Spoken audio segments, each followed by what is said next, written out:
France Maghreb 2. LGF, le grand forum, bienvenue à tous, ravi de vous retrouver, en espérant que vous avez passé un bon week-end sous la pluie, évidemment. Bah voilà, il va falloir s'y habituer. Le parapluie est de rigueur en cette période hivernale qui ressemble plus à une période automnale que hivernale, mais pour le coup, on va falloir s'y habituer. Les cours d'eau montent un petit peu partout, d'où d'ailleurs ces différentes vigilances émises par Météo France. Bonjour à tous, c'est parti donc à l'écoute de votre radio France Maghreb 2, où nous sommes bien au sec, tout va bien, jusqu'à 18h avec Anan Zawani et sa voix magnifique. Bonjour Anan. Bonjour chers auditeurs et chères auditrices. Voilà, comme vous pouvez l'entendre, elle a beaucoup chanté ce week-end. Voilà. Évidemment. J'étais au concert de Souad Massi, donc les femmes d'Algérie, j'ai perdu ma voix. Ben voilà. À cause des femmes d'Algérie. Voilà. Bravo Anan. Oui, c'était très bien d'ailleurs, c'était rempli.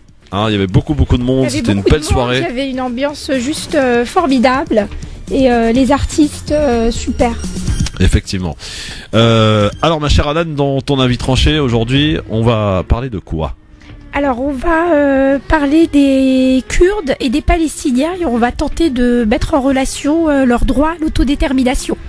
Très bien, un sujet d'actualité bien sûr. Un sujet brûlant. J'espère que nos amis turcs ne m'en voudront pas. Oh non, chacun a son avis, évidemment, on se doit de le respecter et on débat. Même si on n'est pas d'accord, on débat tranquillement. Allez, c'est parti pour le sommaire de cette émission de ce lundi. Nous sommes aujourd'hui le 22 janvier. Soyez les bienvenus.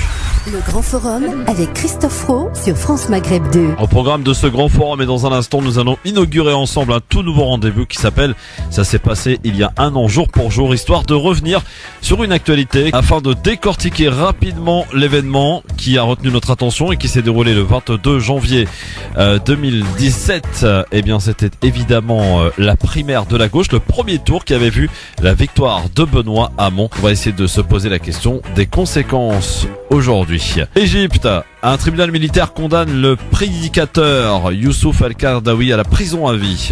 Algérie, Maroc, une accolade pour effacer la guerre des petites phrases. Une accolade qui embrasse des réseaux sociaux. Nous y reviendrons. Et nous commençons cette émission par un message de Yasser Louati sur Facebook qui a pour titre « Quand certains musulmans divorcent, ils pointent du doigt les musulmans qui jouent la carte islamophobe pour obtenir la garde des enfants ».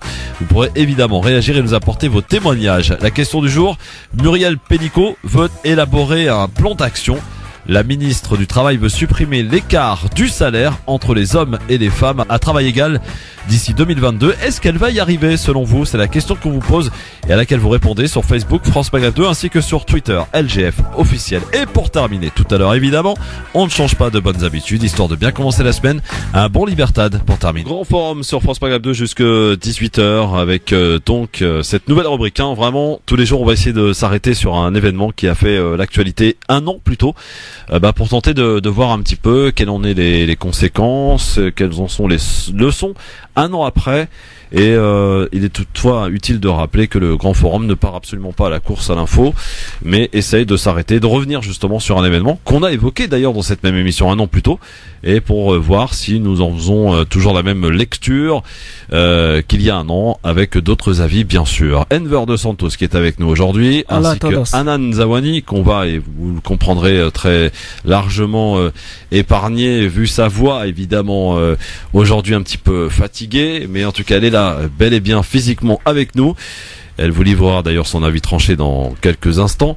Enver, on va parler de quoi tout à l'heure dans ton avis tranché? Eh bien, de notre devise bafouée. Liberté, égalité, fraternité. Oh, tout un programme. Rendez-vous tout à l'heure donc. Et ton coup de cœur? Mon coup de cœur va aller aujourd'hui à des gens qui font un travail formidable chaque jour, c'est-à-dire les infirmières et les infirmiers. Oui, absolument. Très bien. Alors, la question du jour, il y a une envie de la part de la ministre du Travail, Muriel Pénicaud, qui entend essayer d'ici 2022 de mettre à égalité les hommes et les femmes pour un travail égal, et je parle évidemment du salaire. Alors ça fait de nombreuses années que beaucoup se sont penchés sur le sujet sans succès. Est-ce qu'elle va y arriver selon vous d'ici 2022 à essayer à ce que les hommes et les femmes qui font exactement le même travail et qui, vous le savez, aujourd'hui, il y a un écart de salaire de 9% et parfois ça peut même aller jusqu'à 25%. C'est énorme. une femme qui fait le même travail qu'un homme, un homme touche 9% de plus qu'une femme. C'est absolument évidemment anormal pour le coup. Mais est-ce qu'elle va y arriver selon toi, Enver? Aussi révoltant que ma réponse puisse paraître, malheureusement, je pense qu'elle n'y arrivera pas. Parce que là, c'est presque du non-sens. À quoi doit-on d'ailleurs cet écart et cet écart qui s'amplifie? C'est ça, il n'y a pas d'explication. Franchement, il n'y a pas d'explication. Pour le même travail, c'est comme si moi demain j'arrive et je vais bosser avec un camarade masculin et à un moment donné, on vient m'expliquer, il gagne moins. Personne ne pourra me dire pourquoi. Et là, on arrive à expliquer pourquoi aux femmes, elles gagnent moins que certains hommes. Alors qu'il n'y a pas d'explication, c'est juste un juste révoltant, illégal. Et à un moment donné, je pense que toute société a les monstres qu'elle crée. Et là, on en a créé un très beau qui va avoir du mal à disparaître. Donc ça veut dire concrètement aujourd'hui, Anan, que si demain tu me remplaces à l'animation de cette émission, ça coûtera 9% de moins à la radio. Ça peut leur donner des envies, hein, faites gaffe. Hein. Mais ce qui se passe aussi en réalité, c'est que les femmes ont plus de difficultés à demander une augmentation, plus de difficultés à réclamer un poste qui leur est dû. Donc ce qui fait que elles-mêmes, sans dire qu'elles sont la cause de tout ça, en tout cas, elles doivent prendre conscience qu'elles doivent monter au créneau et aller voir leur patron quand elles constatent qu'effectivement il y a des écarts de salaire ou des postes qui ne leur sont pas attribués automatiquement, on va dire. Très bien. Alors, votre avis nous intéresse. Est-ce que vous pensez que la ministre du Travail, Muriel Pénicaud, va y arriver 01 40 33 9000 à remettre tout le monde à égalité, à savoir les hommes et les femmes? Et peut-être que vous pouvez nous apporter là des témoignages là-dessus. Est-ce que vous faites exactement le même travail qu'un homme, vous, mesdames, et vous êtes payé moins cher que lui, ce qui est scandaleux? Vous nous appelez 01 40 33 9000. Allô, bonjour. Oui, bonjour, cher monsieur. Quel est votre prénom? Bonjour, Samy, en direct de Champigny. En direct de Champigny. Bonjour, Samy. Bienvenue. Bonjour, Samir. Ouais, moi, je suis pour intervenir sur égalité homme-femme, c'est ça? Oui, égalité homme-femme, puisque la ministre du Travail, a mis dans la balance le fait d'arriver à mettre tout le monde à égalité et qu'une femme et un homme pour un travail égal touchera le même salaire, ce qui est évidemment pas le cas aujourd'hui. Hein, une différence de 9% à peu près. Moi, je suis complètement contre ça. Hein. Pourquoi vous êtes contre? Pas toujours plus bas que l'homme, c'est pas possible que la femme soit au-dessus de nous. Même par rapport déjà au salaire, c'est toujours l'homme qui ramène plus d'argent pour le foyer que la femme, c'est logique. Enfin attendez Samir, c'est carrément misogyne comme propos, excuse-moi, mais combien il y a de foyers qu'une femme touche plus que l'homme? Depuis quand une femme va être au-dessus d'un homme? Alors en concert, alors... Non mais je crois que je pense que Samir il déconne en fait. Mais après je pense que même après aussi bien imaginons on va dans ton sens. Je parle pour moi, monsieur. Voilà, imaginons qu'on va dans votre sens. Là, ça n'a aucun sens de dire ça parce que vous faites quoi comme métier? Ah, on est en train de le perdre. En tout cas, il est pas sponsorisé par un opérateur quelconque. Samir, tu fais quoi comme boulot? Samir. Bon, on t'entend plus, Samir. Désolé, essaye de nous rappeler. Je pense qu'il y a un peu de provocation dans la part de Samir, pour le coup. Enfin, j'espère, en tout cas, j'ose imaginer quand même. Je sais pas. Après, ça peut arriver. Est-ce que c'est quand même possible d'entendre de telles inepties en 2018? De la même manière que le salaire existe, je pense que ouais, tu peux entendre encore des trucs comme ça, aussi cons que ça. Donc ça veut dire que pour Samir, qui nous vient de nous appeler, si par exemple on fait, je sais pas, par exemple, voilà, je prends une bêtise, moi je vais être serveur dans une boulangerie. Anan va être serveuse dans la même boulangerie. On va faire, moi le matin, elle l'après-midi. Moi je vais être mieux payé qu'elle. Et ils trouvent ça normal. Écoutez les gars. C'était une blague. Ouais, j'espère. Samir, reprends-toi, mon ami. Après, pas sûr que ce soit une blague. C'est pour ça, malheureusement, la réalité, elle est flippante. Elle existe. Exactement, ça existe ce type de réaction. C'est ça qui est flippant. Vos appels au 01 40 33 9000. Mesdames, réveillez-vous. Il faut se scandaliser, mesdames. C'est à vous de jouer. 01 40 33 9000. Venez montrer à Samir que vous êtes absolument pas inférieur aux hommes. Mais qu'est-ce que c'est que cette histoire? Mais qu'est-ce qu'on peut entendre dans cette émission? Après, on va nous dire, voilà, le grand forum France Maghreb 2, vous êtes des misogynes, etc., etc. Non, évidemment, nous... Rebellez-vous contre l'oppresseur. Absolument pas ces propos de Samir. Allô, bonsoir. Allô? Allô? Oui, bonsoir madame. Quel est votre prénom, chère madame? Ayette. Ayette, est-ce que vous êtes scandalisée? Oui, tout à fait. Vous avez raison, Ayette. Moi aussi. Vous nous appelez d'où d'abord, Ayette? Attendez, 2 secondes. Oui, je vous en prie, garez-vous. C'est ça, hein, vous êtes en voiture et il faut se garer parce que aujourd'hui ça Allô coûte très cher. Oui, Ayat. Oui. Oui, pardon, excusez-moi. Ouais, j'appelle d'Alfortville. Très bien, Ayat, on vous écoute. Alors, moi, je suis cariste. Oui, Du coup, je fais un métier essentiellement masculin. oui. Et pour l'égalité des salaires hommes-femmes, eh ben, il faut le demander parce que dans certaines grandes boîtes, il y a déjà des grilles de salaire qui sont déjà mises en place. Oui. Du coup, il n'y a plus ce souci normalement. Mais moi, je suis en intérim et je vois bien que certains de mes collègues gagnent plus D'accord, pour un travail égal, hein, on est d'accord. Pour un travail. pour un travail égal. Hein. C'est cariste ou magasinier ou peu D'accord. importe. Ouais. C'est vraiment de la manute. C'est vraiment du travail 100% presque masculin, hein, autant Ouais. qu'il y a des femmes. Mais il y a quand même un écart quand même assez sensible de peut-être jusqu'à 200 € peut-être. Ah, quand même, Ouais. 200 euros. Comme- 200 €, ouais. Ouais, C'est ouais. quand même impressionnant, hein, Enver Hanon. Bah, Du c'est coup, impressionnant. Du coup, qu'est-ce que vous faites, vous, de votre côté, justement, auprès de cette société d'intérim? Vous allez Alors- les attaquer? Non, pas du tout les attaquer. Du coup, je demande et souvent on m'envoie la grille des salaires. On me dit non. Soit c'est le gars, il se la raconte un peu, il gonfle un peu. Vous savez, il s'empoule un peu. Ouais, non mais moi je gagne tant. Et puis après, quand on me montre la grille des salaires, on me dit non, impossible. Regardez ce qu'on paye, etc. Soit il joue le jeu, franc jeu, pour éviter toutes les tensions dans l'entreprise. Ouais. Mais ça, je sais pas, je suis pas sûre. Alors, est-ce Je que le n'ai aucune idée. problème ne viendrait pas déjà de la simple dénomination? Parce que là, direct, quand vous êtes arrivé, après, je vois ce que vous voulez dire, mais vous direz que vous avez dit, voilà, qu'il y a un métier de mec. Vous dites qu'Harry, c'est un métier de mec. Alors que, c'est un métier. Après, il y a plus C'est un de mecs métier, dedans. C'est eux qui le disent, un Mais métier de mec, c'est eux qui le Voilà, disent. Non, c'est il y a peut-être beaucoup dans de mecs, c'est l'appellation vrai. en fait. Il y a beaucoup de mecs dedans, mais peut-être le fait de dire voilà, infirmière c'est un métier de femme, Ouais. de machin Carrie c'est un métier de mec, patati c'est un métier de ci, machin, de donner un genre au métier, c'est peut-être ça déjà la première erreur. Ouais. Mais oui, Dans carrément, le peut-être, piège dans oui, lequel on c'est tombe, vrai. ouais, effectivement, ouais. Ouais. C'est vrai, d'ailleurs, je suis recrutée que par... c'est étrange, hein. Bon, c'est un métier maintenant qui se féminise de plus en plus, comme chauffeur routier, etc. Mais je suis plus recrutée déjà par des hommes que par des femmes. Les femmes, elles sont contentes. Ouais. Elles trouvent ça génial. Elles disent, ouais, c'est super ce que vous faites et tout dans un milieu masculin, mais elles t'embauchent pas. Ouais. Déjà, d'une. Et de deux, elles comprennent pas pourquoi tu serais payé plus, quoi. Ou elles oseraient pas, je sais pas. Bon, en tout cas, c'est vrai est-ce que vous pensez réellement, Macha Hayat, que la ministre du Travail, qui entend essayer de réduire, et ne pas réduire, de faire disparaître cette égalité qui existe, cette inégalité qui existe entre les hommes et les femmes, est-ce que vous pensez qu'elle va y arriver, la ministre? Non, je sais pas. Non, je pense pas. Par contre, si on mettait les mêmes salaires des hommes par rapport à celui des femmes, on va voir s'ils seront contents ou pas. Ah, vous proposez de baisser le salaire des hommes pour qu'ils le se mettent mettre à au notre niveau des égalité. femmes. Et puis on verra qu'on va entendre si les voix s'élèvent ou pas. Très bien, très Déjà. bien. Ouais, j'entends bien.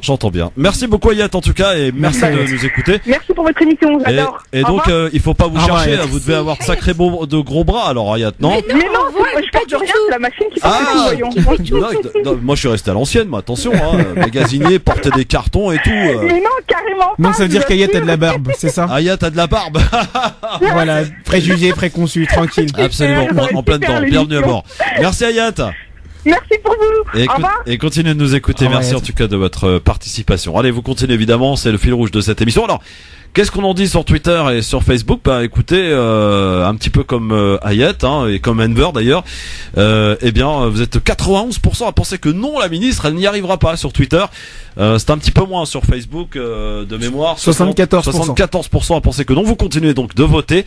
Ça se passe sur Facebook, France Maghreb 2, ainsi que sur Twitter, LGF officiel. Avant d'entamer notre premier sujet qui, mesdames, mesdemoiselles, messieurs, je dois vous le dire, va certainement faire beaucoup réagir. C'est d'ailleurs un sujet qui est venu suite à un post de Yasser Louati, notre ami Yasser Louati, faisant partie de la team LGF, bon, très peu présent, mais en tout cas il est là, dans les coulisses, quoi qu'il en soit. Et il a posté un message suite à de nombreux mails qu'il reçoit sur les divorces chez les musulmans, qui atteignent d'ailleurs des scores assez impressionnants.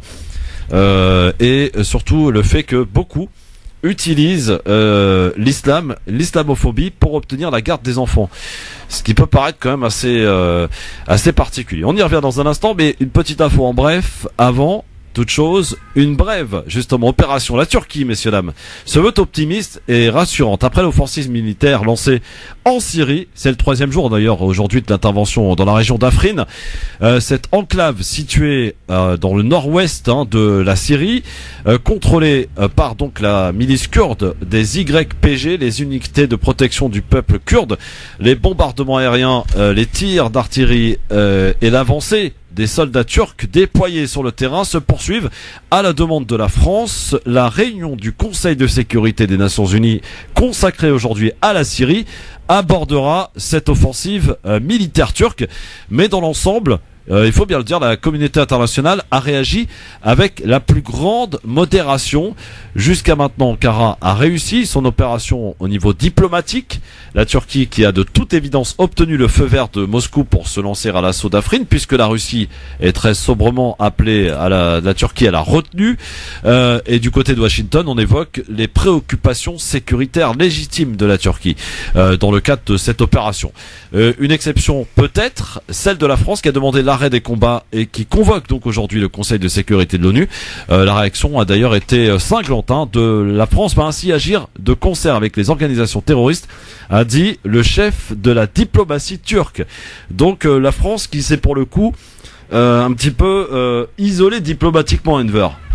Bien, c'est l'impression que ça donne en fait. C'est soit c'est isolé diplomatiquement, soit elle est le futur chef de file, voilà, d'une décision qui va être peut-être suivi au fil du temps par d'autres, mais effectivement certains diront les nationalistes diront que c'est en gros ils s'insèrent dans la politique turque, d'autres diront c'est bien, vous avez bien réagi, etc. Moi je demande à voir. Ouais. Mais le seul souci c'est que la Turquie a déjà dit vouloir poursuivre son offensive tout au long de sa frontière. C'est peut-être d'ailleurs à ce moment-là qu'Ankara aura davantage de mal à convaincre ses partenaires, j'ai envie de dire, à faire à suivre, ma chère Anan. Tu diras un petit mot rapide là-dessus ? Je dirais mon avis pour l'avis tranché. Ah bah très bien, oui. Effectivement.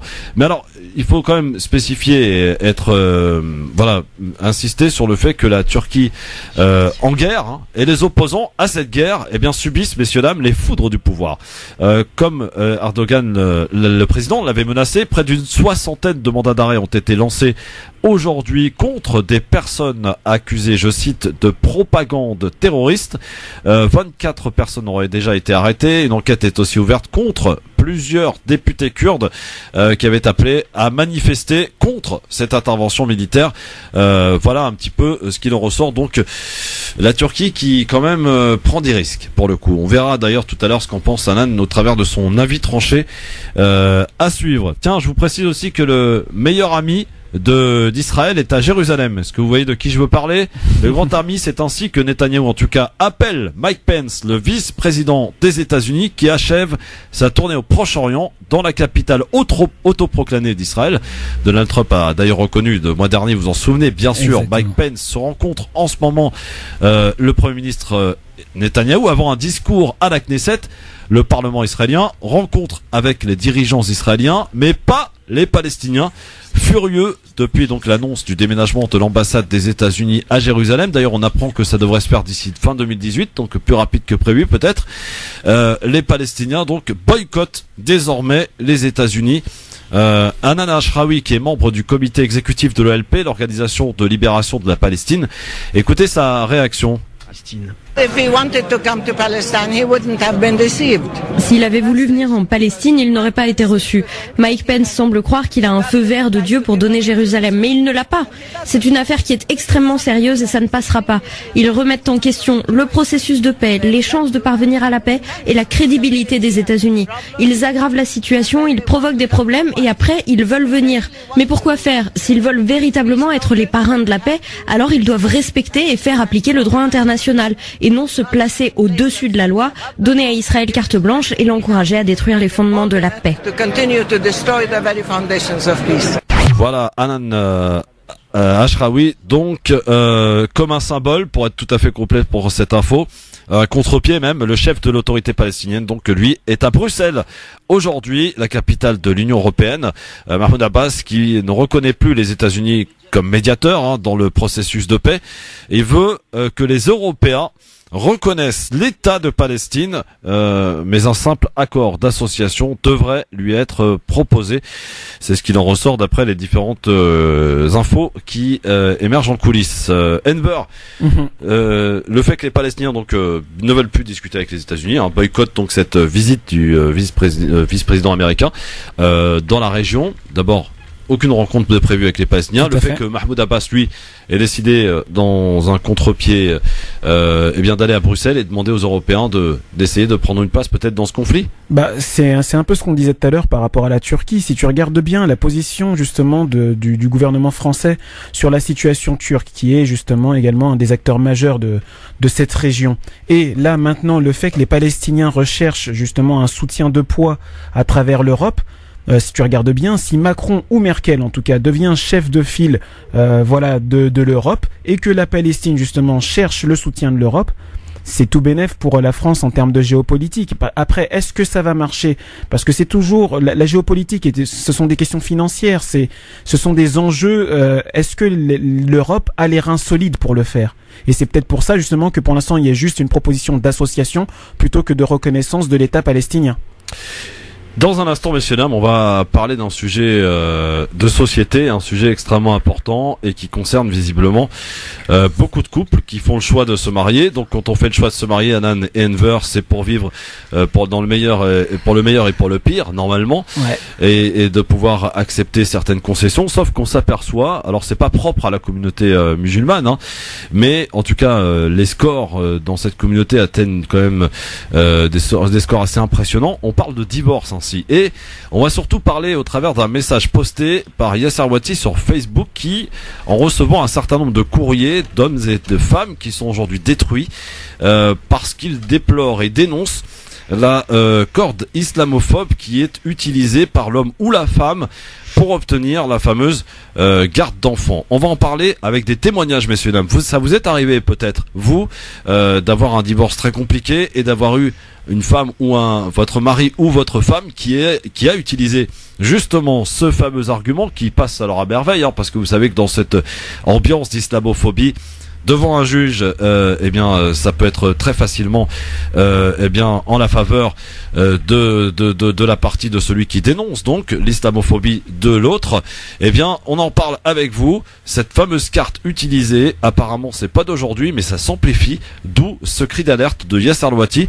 On en reparle dans un instant, mais juste auparavant, on démarrera dans un instant avec l'avis tranché de Hanan Zawani qui va vous réserver cet avis tranché dans un instant sur France Maghreb 2. Restez bien avec nous. C'est le LGF jusqu'à 18h. Enver de Santos, ou plutôt Hanan Zawani et Enver de Santos jusqu'à 18h. Je pense qu'Hanan va finir en parlant comme ça jusqu'à 18h. Oui, je pense.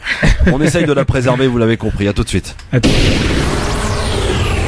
France Maghreb 2, France Maghreb 2. LGF, le grand forum avec cette question du jour aujourd'hui que l'on vous pose sur Facebook, France Maghreb 2, pour y répondre, sur Twitter, LGF officiel. À savoir Muriel Pénicaud, la ministre du Travail, qui entend supprimer cet écart de salaire pour travail égal entre les hommes et les femmes d'ici 2022. Vous nous dites si vous pensez qu'elle va y arriver. Pour l'instant, vous êtes en majorité à penser que non, elle n'y arrivera pas. Un problème qui persiste. On parle d'un écart grosso modo entre 9%, donc à travail égal entre les hommes et les femmes. 01 40 33 9000 évidemment pour nous dire ce que vous en pensez. N'hésitez pas. Allez, on va passer au premier avis tranché. Je vous demande évidemment de la compréhension. Elle a une voix un petit peu fatiguée aujourd'hui, un petit peu enrouée. Hanan Zawani pour son avis tranché sur France Maghreb 2.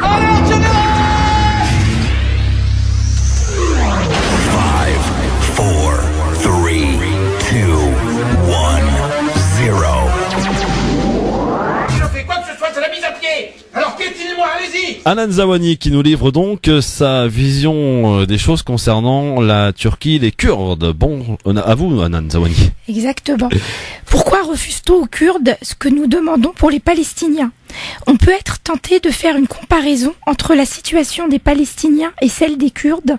Des auditeurs pourraient la contester ou la discuter. Les historiens pourraient donner leur avis et trancher sur cette question. Et même si on dit que comparaison n'est pas raison, je m'interroge sur la différence de traitement de l'information lorsqu'on parle des Palestiniens et des Kurdes. Les peuples n'ont-ils pas tous le droit à l'autodétermination? L'histoire des Kurdes et des Palestiniens, c'est encore aujourd'hui, un siècle plus tard, l'histoire des puissances coloniales qui décident de donner les terres de peuples historiquement présents sur des territoires à d'autres puissances, militairement et économiquement mieux organisées. Pour le peuple palestinien, la déclaration de Balfour a décidé de la création d'un État juif. Pour le peuple kurde, le traité de Lausanne, en 1923, a consacré la domination de la Turquie, de l'Iran, de la Grande-Bretagne pour l'Irak et de la France pour la Syrie sur les populations kurdes. Les Kurdes sont un peuple sans État en quête de reconnaissance depuis 1920, date à laquelle le traité de Sèvres devait ouvrir la voie à la création d'un État kurde suite à l'effondrement de l'Empire ottoman à la fin de la Première Guerre mondiale. Mais après la victoire de Mustafa Kemal en Turquie, les Alliés, trop gourmands et battus, reviennent sur leur décision et précipitent le sort de 25 à 35 millions de Kurdes, aujourd'hui principalement présents en Irak, en Iran, en Turquie et en Syrie. Depuis, les Kurdes sont perçus comme une menace envers l'intégrité territoriale des pays où ils sont installés et ces derniers sont en conflit avec les pouvoirs centraux. Peut-on dès lors jeter la pierre sur un peuple qui pour grande partie revendique une autonomie territoriale politique à l'intérieur de ces pays? Si de nombreux nationalistes turcs restent traumatisés par la manière dont le traité de Sèvres a détruit leur État, et je le comprends aussi, je me pose la question: pourquoi refuse-t-on aux Kurdes ce que nous demandons pour les Palestiniens? Certes, l'histoire n'est pas la même, j'en conviens. D'une part, une colonisation venue de l'extérieur et d'autre part, des demandes de reconnaissance et de revendications identitaires de peuples locaux. Les revendications, elles, se rejoignent. Sortir du joug des plus puissants pour retrouver une autonomie territoriale, politique et le droit à vivre ensemble sans subir discrimination et oppression. Voilà, donc mon avis tranché est fini, cher Christophe. Donc permets-moi juste de conclure par une punchline bien méritée.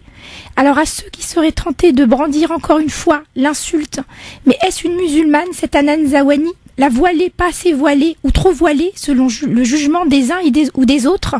Peu m'importe que les Kurdes soient musulmans sunnites à 80%, que les Palestiniens le soient aussi, ou que les chrétiens d'Égypte ne le soient pas, la seule attitude juste qui vaille est la lutte contre la discrimination, l'oppression, partout, et indépendamment de nos intérêts économiques ou amitiés propres. Désolé pour mes amis turcs, évidemment qu'ici, dans nos combats communs, je suis avec vous. Courage à vous tous, avant d'être citoyens, nous sommes tous frères en humanité ou en religion. Nous l'avons parfois oublié.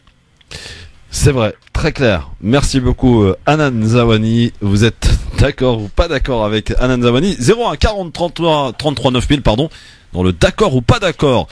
Allô, bonsoir. Allô, bonsoir, c'est Samir de Champigny. Oui, Samir. Ouais, ça a coupé tout à l'heure. En fait, je voulais finir par rapport aux femmes déjà qui prennent le travail, qui conduisent des bus, des camions et tout. C'est pas normal. Déjà pour moi, la femme, elle devrait être au fourneau, à la maison, s'occuper de ses enfants. Le travail, c'est pour l'homme. C'est mon avis à moi. Maintenant, chacun fait comme il veut. Très bien. Ben merci Samir. Ok, donc la femme au fourneau pour Samir. Bon, d'accord ou pas d'accord avec l'avis tranché d'Hanan Zawani? Vous nous appelez 01 40 33 9000. Enver, d'accord ou pas d'accord avec Hanan? Bah, je dirais que oui et non. Oui et non. Oui. Ah, alors pourquoi oui, pourquoi non? Oui, parce qu'à un moment donné, c'est une réalité. On vit dans un monde où les injustices, elles sont présentes.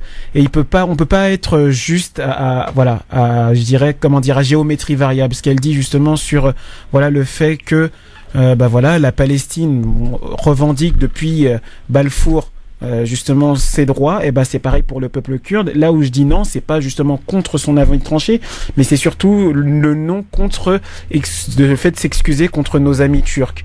Je pense que chez les Turcs, il y a des gens qui sont pour justement qu'il y ait un État kurde, d'autres ne le sont pas forcément. Ça fait partie de la réalité. Après, doit-on s'excuser de vouloir la justice? Je ne sais pas. Bon, en tout cas, voilà, c'est... Merci, Edouard. Bonne réaction de Enver. Alors, on va voir ce qu'en pense le docteur qui est avec nous, qui vous a écouté attentivement, Hanan. Ouh là là, le docteur. Oui, je sens que ça va être chaud. Bonsoir, docteur. Bonsoir. Bonsoir, docteur. Hanan. Soyez gentil avec moi. Enver, bonsoir, docteur. Voilà. Non, mais j'ai rien à ajouter, mais c'est d'une pureté et excellente rédaction. Là, c'est vraiment, il a relaté l'histoire de Sèvres, de Belfort, enfin revenons aux Turcs, aux Kurdes, pardon. Là, entièrement, là, j'ai rien à ajouter. Franchement, c'est bien relaté historiquement, tout géographiquement. Maintenant, ce qui se passe, malheureusement, pour les Kurdes de Syrie, ils étaient bluffés au début. Au début, il y a 7 ans, des événements de la guerre civile, des événements en Syrie, et une partie ont jugé d'être bons avec l'ensemble du mouvement. Or, ils se trouvent actuellement trahis par les mêmes Syriens, leurs compatriotes, qui arrivent avec les Turcs. Enfin, sans parler du peuple turc. Attention, je parle du régime turc et de l'Ottomanie, qui ont l'habitude de ce qu'ils ont fait avec les Arméniens, leurs ancêtres, il y a un siècle, et ça recommence avec les Kurdes. Ils rentrent, ils disent, les Turcs, Erdogan, il a dit, je veux, de quoi je me mêle, il veut que les Kurdes, les Turkmènes, les Arabes, les Assyriens, les Achouriens, enfin tous ces peuples du nord de la Syrie, à Ifrin, qu'ils vivent en paix, alors qu'ils rentrent pour exterminer ces gens-là. Ouais. Actuellement, malheureusement, ça c'est juste pour faire connaître ce qui se passe actuellement. Je relève pas de ce qu'elle a dit, c'est 100% vraiment très bien dit. Bon, d'accord, docteur. Donc ça veut dire que vous êtes d'accord avec l'avis tranché d'Alain Zamani? Oui, c'est pas fini. Attendez. Oui, on n'a pas toute l'émission, docteur. Pour que les gens qui cessent de dire que Bachar tue son peuple, tout ça, Erdogan et Bachar, ils ont fait un deal à travers les Russes. Ils ont repris Dour. Ils ont repris une grande partie d'Idlib. Et actuellement, ils se partagent. On attend actuellement les Kurdes, ils disent ils nous lâchent les Russes, parce que eux, ils ont actuellement par l'armement américain, ils se battent les Turcs et les Kurdes au nord de la Syrie. Avant, on disait Arabes Américains, les Arabes d'Amérique. Maintenant, on parle de Kurdes d'Amérique, Akrad Amérique. Mais ils n'ont rien gagné, les Kurdes, les pauvres. Actuellement, tout ça pour aller vers la fédération syrienne dont les Kurdes, peut-être, ils auraient leur autonomie. Dans ça, on va le voir à Souchi. Voilà ce que j'ai à dire. Merci, docteur. Donc, ce qu'il faut retenir, entre autres, de cette intervention, c'est qu'il est d'accord avec toi, Nan. Ça, super, je suis ravie. Alors que, docteur, t'avais peur qu'il te tombe dessus. Ah oui, là, je me suis dit... Bon, eh bien tout va bien, voilà. Bon, eh bien vous pourrez en faire une même tout à l'heure, pour nous dire si vous êtes d'accord ou pas d'accord avec Enver de Santos dans son avis tranché à suivre. Pour l'heure, on va ouvrir ce sujet qui m'a été inspiré d'un message posté par notre ami Yasser Louati. Un sujet extrêmement important, un sujet de société qui peut éventuellement donc toucher un certain nombre d'auditeurs, d'auditrices qui nous écoutent cet après-midi. Alors le titre de ce post: quand certains musulmans divorcent. Voici la lecture de ce post, donc Facebook, diffusé sur sa page Facebook. Donc réaction après lecture des différents mails que je reçois à tous les couples musulmans en instance de divorce. Et Dieu sait que les taux de divorce chez les musulmans sont stratosphériques, qui se disputent la garde des enfants ou pas. Je vous invite à réfléchir avant d'enfoncer votre futur ex-conjoint en l'accusant de radicalisation, terme sans définition, mais politiquement chargé pour discréditer tout musulman pour arriver à vos fins. J'ai sous les yeux de cas de pères et de mères détruits parce que l'autre a sciemment sorti la carte islam pratiquant devant le juge en sachant pertinemment que l'islamophobie ambiante jouera en la faveur. Idem pour celles qui décident de porter un foulard puis accusent leur mari de les avoir forcés à le porter, ceux qui accusent leur future ex-épouse d'être un islamiste ou une radicalisée parce qu'elle le porte ou parce qu'ils veulent lui imposer leur mode de vie, vice versa. Pensez aux conséquences sur vos propres enfants, pensez à ce racisme que vous confortez et au pathétique spectacle que vous offrez si cela vous importe peu. Pensez un peu à votre dignité ou du moins à ce qu'il vous en reste. Vous arrivez peut-être à avoir gain de cause, certes de manière déloyale, mais avec quelles conséquences? Je ne fais pas le procès du divorce, ni ne me fais l'avocat de conjoints indignes de vivre en couple. Je n'enfonce pas celles et ceux qui n'ont pas d'autre choix que de divorcer. Je parle de ceux qui titillent la corde islamophobe de certains agents de l'État. Ce que vous faites est lâche et méprisable. Vous faites qu'alimenter personnellement l'islamophobie que vous subissez à grande échelle pour vous et vos enfants. Il y a bien des musulmans qui alimentent eux-mêmes l'islamophobie. Eux aussi font partie du problème. Signé Yasser Louati. Alors c'est un message qui en dit long sur beaucoup de choses. Alors c'est vrai qu'on entend tous autour de nous des divorces qui se passent plus ou moins bien, mais des divorces où effectivement la partie adverse sort la carte islam radicalisation pour obtenir la carte des enfants. Eh bien apparemment c'est un phénomène qui est apparemment en train de se multiplier. Peut-être ton avis, Anan, là-dessus? Bah, effectivement. Et vos témoignages, si vous êtes évidemment, vous avez vécu ce type de dénonciation que fait Yasser Louati au travers, je rappelle, de nombreux mails qu'il a reçus. Vous nous appelez 01 40 33 9000. Bon, Anan, là-dessus. Bah effectivement, parfois lors de divorces difficiles, tous les coups sont permis. Effectivement, c'est une nouvelle donne qu'on mette en avant une supposée radicalisation de son conjoint pour obtenir la garde d'un enfant, c'est inédit. Yasser Louati a tout dit sur ce thème, son post est très bien écrit.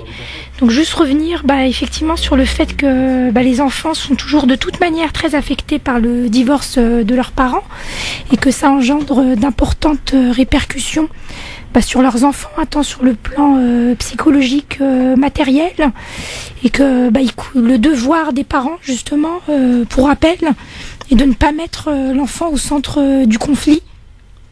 Donc voilà, tout simplement. Oui, alors ce qui est assez impressionnant, c'est que l'islamophobie que beaucoup subissent, ces mêmes personnes n'hésitent pas à l'utiliser pour obtenir gain de cause, notamment Enver pour la garde des enfants. Tu sais, moi j'irai encore plus loin. Je suis pas psychologue, mais j'ai eu le bonheur donc d'étudier un peu ce genre de questions. Et si tu regardes bien, c'est que ça va au-delà même du fait d'accuser son conjoint d'islam, de radicalisation ou autre. C'est le fait justement de mettre la religion musulmane justement comme une arme, comme un danger au sein de ces sociétés. Parce que la réalité, c'est que dans les divorces difficiles, comme le rappelait Hanan tout à l'heure, il y a eu des gens par le passé qui ont même accusé leurs conjoints de pédophilie, voilà. Qui les ont accusés d'enlèvement, qui les ont accusés de choses atroces, de maltraitance. Ouais. Et donc à un moment donné, aujourd'hui, l'islam commence à entrer non pas dans ce catalogue de choses réelles qui sont le choix de nos convictions religieuses, mais comme une arme, comme une véritable arme et comme un danger au même titre que la maltraitance et que la pédophilie et ce genre de choses. Alors on va prendre peut-être le témoignage de Mina qui nous appelle. Bonsoir Mina. Bonsoir. Bonsoir et soyez la bienvenue. Quel est votre témoignage par rapport à ce sujet qui peut avoir des conséquences dramatiques Oui, effectivement. Donc moi, j'ai pas eu recours à moi-même ce type de procédé, mais je sais qu'une amie à moi qui s'est séparée de son conjoint, il est parti au commissariat. Lui, c'était plutôt le conjoint, c'était pas la conjointe, qui disait que du fait de son port de voile, qu'elle était rentrée dans l'extrême, que apparemment elle empêchait ses enfants d'écouter de la musique, ce qui était totalement faux. Mais c'était pour, en quelque sorte, mettre les chances de son côté, pour qu'au niveau de la décision du juge, elle soit plus favorable au conjoint qu'à la conjointe. Étant donné qu'aujourd'hui, on donne plus de droits aux femmes qu'aux hommes, entre guillemets, sur la garde des enfants. Oui, c'est bien rare sûr. aussi une garde partagée, à part quand c'est un consentement mutuel. Mais il est vrai que elle a perdu beaucoup. Du fait est justement qui disait qu'elle était rentrée dans un certain islam radical, ce qui n'était pas du tout le cas, mais vraiment pas. Mais son port de voile disait aux yeux de l'État qu'elle était rentrée dans un islam, alors que le voile n'est pas non plus une preuve de pratique assidueuse. Alors c'est juste une obligation. Mina, concrètement, qu'est-ce qu'elle a perdu vis-à-vis de cette accusation de son ex-mari? Non, elle a été convoquée à maintes reprises, les enfants sont passés devant le psychologue, il y a eu quand même des grandes répercussions vis-à-vis des enfants. Les enfants ont été entendus par la police aussi, à savoir est-ce que réellement il y avait une certaine radicalisation à la maison, est-ce qu'effectivement ils pouvaient pas écouter la musique ou regarder la télé comme d'autres enfants pourraient le faire. Donc il y a eu des répercussions vis-à-vis des enfants. Donc les enfants aujourd'hui sont quand même déstabilisés. Ouais. Tout ça. Donc évidemment, je suppose que votre amie a été extrêmement atteinte par ces accusations et par le fait que son mari eut utilisé la carte de la radicalisation, de l'islam, de l'extrême pour obtenir la garde de ses enfants. Voilà, c'est une preuve encore, mais concrète. Totalement, ce qui n'était vraiment pas le cas. C'est-à-dire, oui, effectivement, elle porte son voile comme une musulmane pratiquante, mais elle n'est pas dans l'extrême, loin de là. C'est quelqu'un qui mine de ça, écoute de la musique, lui arrive de danser, partager des choses avec des amis, qui a tendance à sortir aussi des fois de temps en temps à l'extérieur. Donc pas du tout, elle est pas du tout dans un islam radical. Mais du fait de son port de voile, bah, malheureusement, aux yeux de l'État, elle est un petit peu dans cette radicalisation, alors que ça n'a rien. Moi, ce que je peux comprendre, c'est que sans doute, il doit y avoir des femmes qui portent le foulard par contrainte. J'en doute pas. Mais moi, dans mon cas, moi-même qui porte le voile, dans la majorité des personnes que je peux côtoyer, il y en a aucune que c'est par contrainte. Toutes c'est par choix. Ouais. Merci de votre témoignage en tout cas, Mina. Il est très important. Oui, c'est un super témoignage, je trouve. Hein. Merci beaucoup, Mina. Et puis vous saluerez votre ami évidemment et vous souhaiterez bon courage. Merci de m'avoir donné la parole. Avec grand plaisir, vous l'avez tous les jours la parole, ma chère Mina. À bientôt. 01 40 33 9000 pour vos témoignages. Bien sûr, comme Mina aussi, vous connaissez quelqu'un qui a subi de tels types d'accusations. Pour obtenir, on rappelle, la garde des enfants. Vous vous rendez compte que ce que Mina nous raconte, c'est que l'accusation de son ex-mari a fait que les enfants ont été convoqués au commissariat et qu'ils doivent passer devant les psychologues. Donc ça a des conséquences dramatiques pour les enfants. Je veux dire, les accusations sont pas mineures. On peut quand même faire confiance à la justice parce que d'être accusé, on va dire, de radicalisation, comme de pédophilie, comme de violence physique ou morale. Donc de toute façon, oui, il y a une enquête qui est diligentée, un juge qui est désigné, des psychologues également. Et au final, on peut espérer que la vérité ressorte et éclate telle qu'elle est. Enver ? C'est ce que je disais tout à l'heure, c'est qu'à un moment donné, et ça rejoint également ce que tu dis là, c'est qu'à un moment donné, l'État fait bien son rôle et justement, justice en général est rendue parce que c'est l'enfant qui passe avant tout. Exactement. Mais malheureusement, on est quand même dans une ambiance délétère où il y a un véritable risque pour que l'enfant, malgré le fait que la situation soit rétablie par la justice, il soit totalement traumatisé. Mais vraiment totalement traumatisé. Alors, autre témoignage, nous partons à Amiens, on va accueillir Mustapha, c'est intéressant, on a eu Mina donc pour nous raconter le cas de son ami. Mustapha, bonsoir, soyez bienvenenu. Ouais, bonsoir Christophe, bonsoir à tout le monde. Bonsoir, donc moi j'ai pas de témoignage particulier, mais ce que je trouve, ça me choque parce que quand il y a un divorce, le plus important c'est les enfants. Quand il y a des enfants. Évidemment, on est d'accord, Mustapha. Mais là, on voit que les gens, les parents eux-mêmes, ceux qui font cette démarche-là, n'ont pas conscience du choc que ça peut faire aux enfants, de la réaction. Enfin. Vous avez entendu Mustapha, le témoignage de Mina qui nous dit que les enfants de son ami ont été convoqués au commissariat. Ça m'a choqué. Les enfants qui sont tous au commissariat pour être interrogés sur leurs propres parents. Ouais, c'est ça. Exact. C'est grave. On sait pas où est-ce qu'on va là.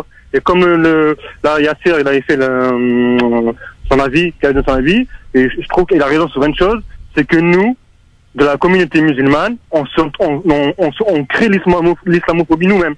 Ouais. Avec ça, c'est comme ça que les gens ils disent. On n'hésite pas, à prendre et à saisir la corde islamophobe quand ça nous arrange. Voilà. Et en l'occurrence, c'est pas normal. Pas normal. Alors que normalement, on devrait combattre l'islamophobie. Alors que là, on l'alimente. Exactement, Mustapha. Merci de votre témoignage et de votre avis en tout cas. De rien. Merci de m'avoir donné la parole. Avec grand plaisir, Mustapha. Merci beaucoup depuis Amiens, dans la Somme. Bon, alors vous continuez évidemment à témoigner. Je sais qu'il y a beaucoup de personnes qui souhaitent passer. Donc 01 40 33 9000, des témoignages, des réactions évidemment sur ce sujet qui est un fléau malheureusement qu'il faut dénoncer et qu'il faut tenter d'en parler. Et en parlant justement, on va essayer peut-être d'ouvrir les yeux de certaines personnes qui peuvent. Alors c'est vrai, sous le coup de la colère vis-à-vis de la femme ou de l'homme avec qui on se sépare parce qu'il nous a fait du mal, parce que ceci, parce que cela, on n'hésite pas parfois à utiliser des choses qui peuvent avoir donc un impact considérable pour obtenir la garde des enfants et donc à utiliser l'islam. On sait que ça marche chez de nombreux juges. L'islamophobie dans cette ambiance permanente depuis des années, ça fonctionne et donc les gens n'hésitent pas à l'utiliser. Cette même chose que l'on dénonce et qui peuvent être aussi nous concerner en l'occurrence. Donc c'est vraiment très très complexe à analyser. Allô, bonsoir. Allô. Allô, bonsoir. Très bien, merci. 01 40 33 9000. Ce qu'on peut s'apercevoir, Anan et Enver, c'est que finalement celui qui en paie le prix lourd, le prix fort, ce sont évidemment les enfants, Exactement. comme on peut le voir dans de nombreux témoignages. Et je pense que Yasser Louati, qui n'est pas destiné à poster ce type de post sur Facebook, mais peut-être a-t-il eu et pris l'importance de nombreux témoignages qu'il a reçus par mail, a décidé d'en faire un post et a décidé de mettre ça sur la table, et il nous a dit ça serait bien que vous en parliez à l'antenne. Donc c'est chose faite, Enver. Les enfants, toujours et encore. Hein. Mais c'est ça. Ce qui est incroyable, c'est que, comme on a dit, effectivement, les enfants vont subir le traumatisme, mais surtout que leur regard, ils risquent de changer en fait sur leur propre parent qui est accusé. C'est ça, moi, qui me choque. C'est qu'en fait, un parent, que ce soit la femme ou le mari, en fait, prend le risque que la vision de l'enfant soit totalement dénaturée, traumatisée. Enfin, c'est juste terrible. Mais c'est exactement ça, et je rejoins ce que tu dis, parce que ce que j'allais ajouter, c'est à un moment donné, et je l'ai déjà dit, un enfant c'est une éponge. Un enfant c'est une éponge, et à un moment donné, quand elle grandit, cet enfant quand il grandit, il prend les informations, il se gorge d'eau. Et le truc c'est qu'il faut prendre garde à l'eau sale qu'il va récolter. Et c'est ça. À un moment donné, le gamin, c'est non seulement il va avoir une mauvaise image de ses parents, mais quelle est l'image qu'il va avoir de sa propre religion plus tard? Alors justement, ça tombe bien parce que nous avons celui qui a posté ce post sur Facebook. Yasser Louati est avec nous en ligne. Bonsoir Yasser. Bonsoir Christophe, bonsoir Anan, bonsoir Enver. Bonsoir Yasser. Alors Yasser, on peut dire que ce sujet-là, c'est pas vraiment ton terrain d'action d'habitude. Pourquoi avoir posté ce type d'article ou de réaction, j'allais dire, sur ta page Facebook? Bon, en fait, ça faisait suite parce que je suis en train de terminer le rapport européen sur l'islamophobie, et le chapitre France, c'est moi qui les rédige. Et donc quand j'ai contacté les différentes associations pour qu'elles m'envoient leur cas d'islamophobie et particulièrement leurs statistiques, pour la première fois, on m'a envoyé des cas justement d'enfants qui ont été retirés à leur famille suite aux accusations d'islamisme, de radicalisation, etc. Et donc c'était un cas, 2 cas, 3 cas. Il s'avère en fait, quand j'ai contacté l'association, la CRI, la coordination contre le racisme et l'islamophobie, donc j'ai appelé Abdelaziz Chambi, qui lui m'a confirmé, il a dit non, c'est plusieurs centaines de cas à travers la France, et le problème c'est que c'est un non-dit. Donc là, j'ai arrêté de rédiger mon rapport, et j'ai dû publier ça parce que il s'avère que c'est un problème qui est loin d'être isolé. Il s'avère que ensuite, quand j'ai publié ça, des proches à moi m'ont contacté pour me dire oui, c'est arrivé à moi-même, ou c'est arrivé à des amis. Et en fait, on se rend compte que t'as beaucoup de personnes, on va dire, parmi ceux qu'on appelle les musulmans, n'hésitent pas à se servir de l'accusation d'islam politique, d'extrémisme, etc., non seulement pour avoir la garde de l'enfant, mais pour complètement décrédibiliser l'autre dans ses démarches. Et là, moi, ce qui pose problème, c'est que le problème, c'est une chose qui est répandue, c'est un non-dit, on n'en parle pas, et on voit bien que des familles sont détruites. Donc c'est vrai, il y a bien sûr le prix qui est payé par l'enfant. D'abord, voir la séparation de ses parents, les parents qui se disputent, qui sont sans pitié l'un envers l'autre, mais comme disait à l'instant Enver, c'est en plus quel regard cet enfant va adopter vis-à-vis de lui-même quand il sait que le père a accusé la mère ou la mère a accusé le père pour arriver à ses fins. Et par exemple, je vais prendre le cas d'une personne que je connais depuis pas mal de temps, divorce, qui se passe très très mal, garde d'enfants à discuter devant les tribunaux, et on a maintenant la maman qui accuse son ex-conjoint, son ex-mari, d'avoir radicalisé leur fille, qui maintenant porte le foulard. Or, la mère elle-même porte le foulard. Vous imaginez? Donc, un autre cas, on a carrément l'avocat du mari qui prévient l'avocat de la femme. Écoutez, c'est soit vous négociez, soit nous on sort la corde de l'islam. Parce que la femme portait le voile et qu'elle était impliquée dans les milieux associatifs. Yasser, moi une question que je me pose, parce que forcément il y a des enquêtes qui sont diligentées après. Est-ce que le parent qui est accusé à tort a la possibilité d'attaquer lui en diffamation? Alors moi j'ai pas suivi les suites des affaires. Je sais que pour les cas que moi je connais personnellement, ça n'a pas abouti. D'accord. Mais par contre, c'est plutôt le fait d'alimenter ce discours-là auprès des administrations. Oui. Parce qu'il ne faut pas oublier qu'il y a des statistiques et qu'il y a des rapports qui sont rédigés et qui sont utilisés à l'intérieur de l'administration. Ouais. Or, demain, lorsque des projets de loi vont être sortis, on va se servir justement de ces rapports des travailleurs sociaux pour dire on a eu X cas de conjoints, etc., de divorce, où le mari ou la femme a accusé l'autre de radicalisation. Maintenant, je veux dire, il y a un moment, me concernant moi, le combat contre l'islamophobie, c'est un combat à temps plein, mais quand il y a des musulmans eux-mêmes qui se servent de l'islamophobie pour arriver à leur fin, moi je suis désolé, je ne peux, au-delà du mépris que je peux éprouver, il y a un moment où on dit ça suffit. C'est schizophrène un peu, Yasser, non? Ce type de comportement. C'est schizophrène et c'est méprisable et c'est lâche. Ouais. Parce que d'un côté, on fait de la pleurniche pour dire je suis victime d'islamophobie. Au même moment, on alimente l'islamophobie. C'est quand ça nous arrange. À ses fins. Ouais, et là, j'en appelle particulièrement aux institutions religieuses. J'en appelle particulièrement encore aux centres de formation. Prenez la question au sérieux.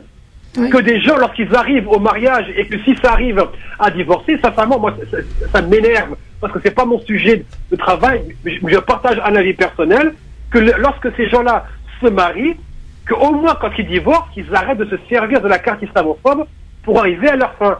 Parce que tôt ou tard, on va ressortir ces statistiques et on va dire... On va les utiliser. Ouais, exactement. Donc il faut un projet de loi et... Je sais que maintenant, la radicalisation sert maintenant pour alimenter un nouveau macartisme. Ouais. Ça veut rien dire. On ne sait pas ce que c'est la radicalisation. Par contre, dès qu'on vous accuse, c'est fini. Merci en tout cas Yasser Louati d'être venu nous expliquer ce pourquoi tu avais posté ce post donc sur ta page Facebook. Donc Yasser Louati, vous allez voir, vous allez pouvoir commenter. En un mot, Yasser, c'est quoi les réactions suite à ton post? C'est beaucoup de témoignages ou c'est des gens qui ne comprennent pas ce que tu veux dire? C'est quoi les réactions que tu as pu recueillir là, au travers des commentaires suite à ton post? La quasi-totalité, c'est soit des témoignages pour dire ça m'est arrivé ou c'est arrivé à quelqu'un que je connais, ou bien c'est des réactions de dégoût. Et donc là, il suffit de voir les commentaires. J'ai publié ça il y a 2 ou 3 jours. Ça continue à être... Moi, sincèrement, c'était plus une expression personnelle qu'une tentative de vouloir faire le buzz. Et je me rends compte en fait que c'est un non-dit qui est très présent. Et là, il suffirait... Je serais vraiment curieux s'il n'y a pas un sociologue ou une sociologue qui nous écoute ce soir, de lancer une enquête pour savoir comment est-ce que les musulmans divorcent. Très bien, ça serait sympa ça. Merci beaucoup en tout cas Yasser Louati. Merci beaucoup, à très bientôt mon cher ami Yasser. N'hésite pas à nous remettre des sujets brûlants comme ça sur la table, on est preneurs et sans langue de bois dans cette émission. Merci mon cher Yasser.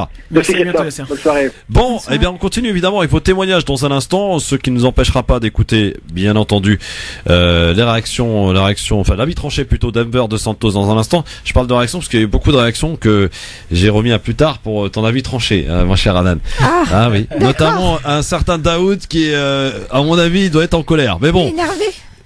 Pas vraiment, mais il me le fera savoir. Donc je l'ai invité à réagir tout à l'heure dans Libertad, histoire que qu'on ne parte pas dans tous les sens. Donc si vous voulez continuer de témoigner, bien sûr, sur ce sujet extrêmement important, dénonciation faite de cette islamophobie utilisée pour les divorces, visiblement chez les musulmans. Ce qui paraît, comme je disais tout à l'heure, schizophrène, mais pourtant c'est bel et bien le cas.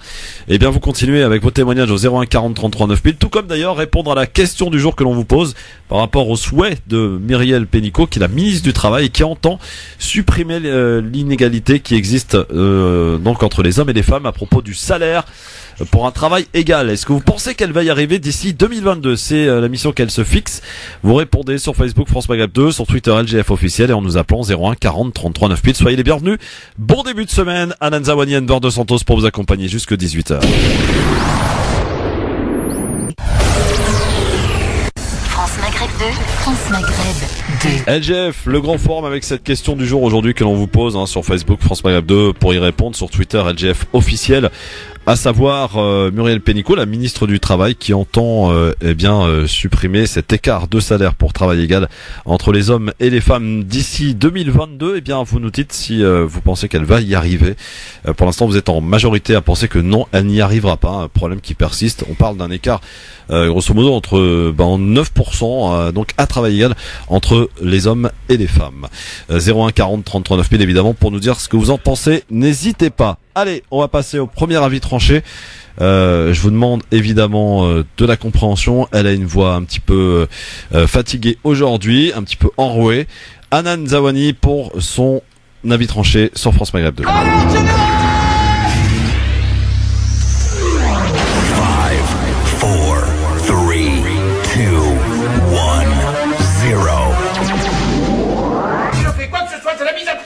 Alors piétinez-moi, allez-y. Hanan Zawani qui nous livre donc sa vision des choses concernant la Turquie, les Kurdes. Bon, à vous Hanan Zawani. Exactement. Pourquoi refuse-t-on aux Kurdes ce que nous demandons pour les Palestiniens ? On peut être tenté de faire une comparaison entre la situation des Palestiniens et celle des Kurdes. Des auditeurs pourraient la contester ou la discuter. Les historiens pourraient donner leur avis et trancher sur cette question. Et même si on dit que comparaison n'est pas raison, je m'interroge sur la différence de traitement de l'information lorsqu'on parle des Palestiniens et des Kurdes. Les peuples n'ont-ils pas tous le droit à l'autodétermination ? L'histoire des Kurdes et des Palestiniens, c'est encore aujourd'hui, un siècle plus tard, l'histoire des puissances coloniales qui décident de donner les terres de peuples historiquement présents sur des territoires à d'autres puissances, militairement et économiquement mieux organisées. Pour le peuple palestinien, la déclaration de Balfour a décidé de la création d'un État juif. Pour le peuple kurde, le traité de Lausanne, en 1923, a consacré la domination de la Turquie, de l'Iran, de la Grande-Bretagne pour l'Irak et de la France pour la Syrie sur les populations kurdes. Les Kurdes sont un peuple sans État en quête de reconnaissance depuis 1920, date à laquelle le traité de Sèvres devait ouvrir la voie à la création d'un État kurde suite à l'effondrement de l'Empire ottoman à la fin de la Première Guerre mondiale. Mais après la victoire de Mustafa Kemal en Turquie, les Alliés, trop gourmands et battus, reviennent sur leur décision et précipitent le sort de 25 à 35 millions de Kurdes, aujourd'hui principalement présents en Irak, en Iran, en Turquie et en Syrie. Depuis, les Kurdes sont perçus comme une menace envers l'intégrité territoriale des pays où ils sont installés et ces derniers sont en conflit avec les pouvoirs centraux. Peut-on dès lors jeter la pierre sur un peuple qui pour grande partie revendique une autonomie territoriale politique à l'intérieur de ces pays ? Si de nombreux nationalistes turcs restent traumatisés par la manière dont le traité de Sèvres a détruit leur État, et je le comprends aussi, je me pose la question: pourquoi refuse-t-on aux Kurdes ce que nous demandons pour les Palestiniens ? Certes, l'histoire n'est pas la même, j'en conviens. D'une part, une colonisation venue de l'extérieur et d'autre part, des demandes de reconnaissance et de revendications identitaires de peuples locaux. Les revendications, elles, se rejoignent. Sortir du joug des plus puissants pour retrouver une autonomie territoriale, politique et le droit à vivre ensemble sans subir discrimination et oppression. Voilà, donc mon avis tranché est fini, cher Christophe. Donc permets-moi juste de conclure par une punchline bien méritée. Alors à ceux qui seraient tentés de brandir encore une fois l'insulte, mais est-ce une musulmane, cette Hanan Zawani, la voilée, pas assez voilée ou trop voilée selon le jugement des uns ou des autres? Peu m'importe que les Kurdes soient musulmans sunnites à 80%, que les Palestiniens le soient aussi, ou que les chrétiens d'Égypte ne le soient pas, la seule attitude juste qui vaille est la lutte contre la discrimination, l'oppression, partout et indépendamment de nos intérêts économiques ou amitiés propres. Désolé pour mes amis turcs, évidemment qu'ici, dans nos combats communs, je suis avec vous. Courage à vous tous, avant d'être citoyens, nous sommes tous frères en humanité ou en religion. Nous l'avons parfois oublié. C'est vrai, très clair. Merci beaucoup Hanan Zawani. Vous êtes d'accord ou pas d'accord avec Hanan Zawani? 01 40 33 9000 pardon, dans le d'accord ou pas d'accord. Allô, bonsoir. Allô, bonsoir, c'est Samir de Champigny. Oui, Samir. Ouais, ça a coupé tout à l'heure. En fait, je voulais finir par rapport aux femmes déjà qui prennent notre travail, qui conduisent des bus, des camions et tout. C'est pas normal. Déjà pour moi, la femme, elle devrait être au fourneau, à la maison, s'occuper de ses enfants. Le travail, c'est pour l'homme. C'est mon avis à moi. Maintenant, chacun fait comme il veut. Très bien. Ben merci Samir. Ok, donc la femme au fourneau pour Samir. Bon, d'accord ou pas d'accord avec l'avis tranché d'Hanan Zawani? Vous nous appelez 01 40 33 9000. Enver, d'accord ou pas d'accord avec Hanan? Bah, je dirais que oui et non. Oui et non. Oui. Ah, alors pourquoi oui, pourquoi non? Oui, parce qu'à un moment donné, c'est une réalité. On vit dans un monde où les injustices, voilà, elles sont présentes. Et on peut pas être juste je dirais, à géométrie variable. Ce qu'elle dit justement sur, le fait que, la Palestine revendique depuis Balfour justement ses droits, et ben c'est pareil pour le peuple kurde. Là où je dis non, c'est pas justement contre son avis tranché, mais c'est surtout le non contre le fait de s'excuser contre nos amis turcs. Je pense que chez les Turcs, il y a des gens qui, qui sont pour justement qu'il y ait un État kurde. D'autres ne le sont pas forcément. Ça fait partie de la réalité. Après, doit-on s'excuser de vouloir la justice ? Je ne sais pas. Bon, en tout cas, voilà, c'est... Merci, Edouard. Bonne réaction de Enver. Alors, on va voir ce qu'en pense le docteur qui est avec nous, qui vous a écouté attentivement, Anan. Ouh là là, le docteur. Oui, je sens que ça va être chaud. Bonsoir, docteur. Bonsoir, bonsoir, docteur. Hanan. Soyez gentil avec moi. Enver, bonsoir, docteur. Voilà. Non, mais j'ai rien à ajouter, mais c'est d'une pureté et excellente rédaction. Là, c'est vraiment, il a relaté l'histoire de Sèvres, de Belfort, revenons aux Turcs, aux Kurdes, pardon. Là, entièrement, j'ai rien à ajouter. Franchement, c'est bien relaté historiquement, tout géographiquement. Maintenant, ce qui se passe, malheureusement, pour les Kurdes de Syrie, ils étaient bluffés au début. Au début, il y a 7 ans, des événements de la guerre civile, des événements en Syrie, et une partie ont jugé d'être bons avec l'ensemble du mouvement.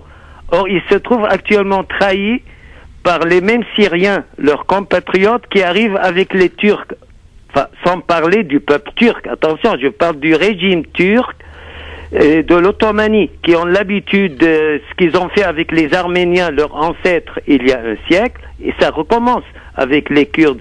Ils rentrent, ils disent, les Turcs, Erdogan, il a dit, je veux, de quoi je me mêle, il veut que les Kurdes, les Turkmènes, les Arabes, les Assyriens, les Achouriens, enfin, tous ces peuples du nord de la Syrie, à Ifrin, qu'ils vivent en paix, alors qu'ils rentrent pour exterminer ces gens-là. Ouais. Actuellement, malheureusement, ça c'est juste pour faire connaître ce qui se passe actuellement. Je relève pas de ce qu'elle a dit, c'est 100% vraiment très bien dit. Bon, d'accord, docteur. Donc ça veut dire que vous êtes d'accord avec l'avis tranché d'Anan Zamani ? Oui, c'est pas fini. Attendez. Oui, on n'a pas toute l'émission, docteur. Pour que les gens qui cessent de dire que Bachar tue son peuple, tout ça, Erdogan et Bachar, ils ont fait un deal à travers les Russes. Ils ont repris Dour. Ils ont repris une grande partie d'Idlib. Et actuellement, ils se partagent. On attend actuellement les Kurdes, ils disent ils nous lâchent les Russes, parce que eux, ils ont actuellement par l'armement américain, ils se battent les Turcs et les Kurdes au nord de la Syrie. Avant, on disait Arabes Américains, les Arabes d'Amérique. Maintenant, on parle de Kurdes d'Amérique, Akrad Amérique. Mais ils n'ont rien gagné, les Kurdes, les pauvres. Actuellement, tout ça pour aller vers la fédération syrienne dont les Kurdes, peut-être, ils auraient leur autonomie. Dans ça, on va le voir à Souchi. Voilà ce que j'ai à dire. Merci, docteur. Donc, ce qu'il faut retenir, entre autres, de cette intervention, c'est qu'il est d'accord avec toi, Anan. Ça, super, je suis ravie. Alors que, docteur, t'avais peur qu'il te tombe dessus. Ah oui, là, je me suis dit... Bon, eh bien tout va bien, voilà. Bon, eh bien vous pourrez en faire une même tout à l'heure, pour nous dire si vous êtes d'accord ou pas d'accord avec Enver de Santos dans son avis tranché à suivre. Pour l'heure, on va ouvrir ce sujet qui m'a été inspiré d'un message posté par notre ami Yasser Louati. Un sujet extrêmement important, un sujet de société qui peut éventuellement toucher un certain nombre d'auditeurs, d'auditrices qui nous écoutent cet après-midi. Alors, le titre de ce post, quand certains musulmans divorcent. Voici la lecture de ce post, donc Facebook, diffusé sur sa page Facebook. Donc, réaction après lecture des différents mails que je reçois à tous les couples musulmans en instance de divorce. Et Dieu sait que les taux de divorce chez les musulmans sont stratosphériques, qui se disputent la garde des enfants ou pas. Je vous invite à réfléchir avant d'enfoncer votre futur ex-conjoint en l'accusant de radicalisation, terme sans définition, mais politiquement chargé pour discréditer tout musulman pour arriver à vos fins. J'ai sous les yeux de cas de pères et de mères détruits parce que l'autre a sciemment sorti la carte islam pratiquant devant le juge en sachant pertinemment que l'islamophobie ambiante jouera en la faveur. Idem pour celles qui décident de porter un foulard puis accusent leur mari de les avoir forcés à le porter, ceux qui accusent leur future ex-épouse d'être un islamiste ou une radicalisée parce qu'elle le porte ou parce qu'ils veulent lui imposer leur mode de vie, vice versa. Pensez aux conséquences sur vos propres enfants. Pensez à ce racisme que vous confortez et au pathétique spectacle que vous offrez si cela vous importe peu. Pensez un peu à votre dignité ou du moins à ce qu'il vous en reste. Vous arrivez peut-être à avoir gain de cause, certes de manière déloyale, mais avec quelles conséquences? Je ne fais pas le procès du divorce, ni ne me fais l'avocat de conjoints indignes de vivre en couple. Je n'enfonce pas celles et ceux qui n'ont pas d'autre choix que de divorcer. Je parle de ceux qui titillent la corde islamophobe de certains agents de l'État. Ce que vous faites est lâche et méprisable. Vous faites qu'alimenter personnellement l'islamophobie que vous subissez à grande échelle pour vous et vos enfants. Il y a bien des musulmans qui alimentent eux-mêmes l'islamophobie. Eux aussi font partie du problème. Signé Yasser Louati. Alors c'est un message qui en dit long sur beaucoup de choses. Alors c'est vrai qu'on entend tous autour de nous des divorces qui se passent plus ou moins bien, mais des divorces où effectivement la partie adverse sort la carte islam radicalisation pour obtenir la carte des enfants. Eh bien apparemment c'est un phénomène qui est apparemment en train de se multiplier. Peut-être ton avis, Anan, là-dessus? Bah, effectivement. Et vos témoignages, si vous êtes évidemment, vous avez vécu ce type de dénonciation que fait Yasser Louati au travers, je rappelle, de nombreux mails qu'il a reçus. Vous nous appelez 01 40 33 9000. Bon, Anan, là-dessus. Bah effectivement, parfois lors de divorces difficiles, tous les coups sont permis. Effectivement, c'est une nouvelle donne qu'on mette en avant une supposée radicalisation de son conjoint pour obtenir la garde d'un enfant, c'est inédit. Yasser Louati a tout dit sur ce thème, son post est très bien écrit. Donc juste revenir effectivement sur le fait que les enfants sont toujours de toute manière très affectés par le divorce de leurs parents et que ça engendre d'importantes répercussions sur leurs enfants, tant sur le plan psychologique, matériel, et que le devoir des parents justement, pour rappel, est de ne pas mettre l'enfant au centre du conflit. Donc voilà, tout simplement. Oui, alors ce qui est assez impressionnant, c'est que l'islamophobie que beaucoup subissent, ces mêmes personnes n'hésitent pas à l'utiliser pour obtenir gain de cause, notamment Enver pour la garde des enfants. Tu sais, moi j'irai encore plus loin. Je suis pas psychologue, mais j'ai eu le bonheur donc d'étudier un peu ce genre de questions. Et si tu regardes bien, c'est que ça va au-delà même du fait d'accuser son conjoint d'islam, de radicalisation ou autre. C'est le fait justement de mettre la religion musulmane justement comme une arme, comme un danger au sein de ces sociétés. Parce que la réalité, c'est que dans les divorces difficiles, comme le rappelait Hanan tout à l'heure, il y a eu des gens par le passé qui ont même accusé leurs conjoints de pédophilie, voilà. Qui les ont accusés d'enlèvement, qui les ont accusés de choses atroces, de maltraitance. Ouais. Et donc à un moment donné, aujourd'hui, l'islam commence à entrer non pas dans ce catalogue de choses réelles qui sont le choix de nos convictions religieuses, mais comme une arme, comme une véritable arme et comme un danger au même titre que la maltraitance et que la pédophilie et ce genre de choses. Alors on va prendre peut-être le témoignage de Mina qui nous appelle. Bonsoir Mina. Bonsoir. Bonsoir et soyez la bienvenue. Quel est votre témoignage par rapport à ce sujet qui peut avoir des conséquences dramatiques Oui, effectivement. Donc moi, j'ai pas eu recours à moi-même ce type de procédé, mais je sais qu'une amie à moi qui s'est séparée de son conjoint, il est parti au commissariat. Lui, c'était plutôt le conjoint, c'était pas la conjointe, qui disait que du fait de son port de voile, qu'elle était rentrée dans l'extrême, que apparemment elle empêchait ses enfants d'écouter de la musique, ce qui était totalement faux. Mais c'était pour, en quelque sorte, mettre les chances de son côté pour qu'au niveau de la décision du juge, elle soit plus favorable au conjoint qu'à la conjointe. Étant donné qu'aujourd'hui, on donne plus de droits aux femmes qu'aux hommes, entre guillemets, sur la garde des enfants. Oui, c'est bien rare sûr. aussi une garde partagée, à part quand c'est un consentement mutuel. Mais il est vrai que elle a perdu beaucoup. Du fait est justement qui disait qu'elle était rentrée dans un certain islam radical, ce qui n'était pas du tout le cas, mais vraiment pas. Mais son port de voile disait aux yeux de l'État qu'elle était rentrée dans un islam, alors que le voile n'est pas non plus une preuve de pratique assidueuse. Alors c'est juste une obligation. Mina, concrètement, qu'est-ce qu'elle a perdu vis-à-vis de cette accusation de son ex-mari?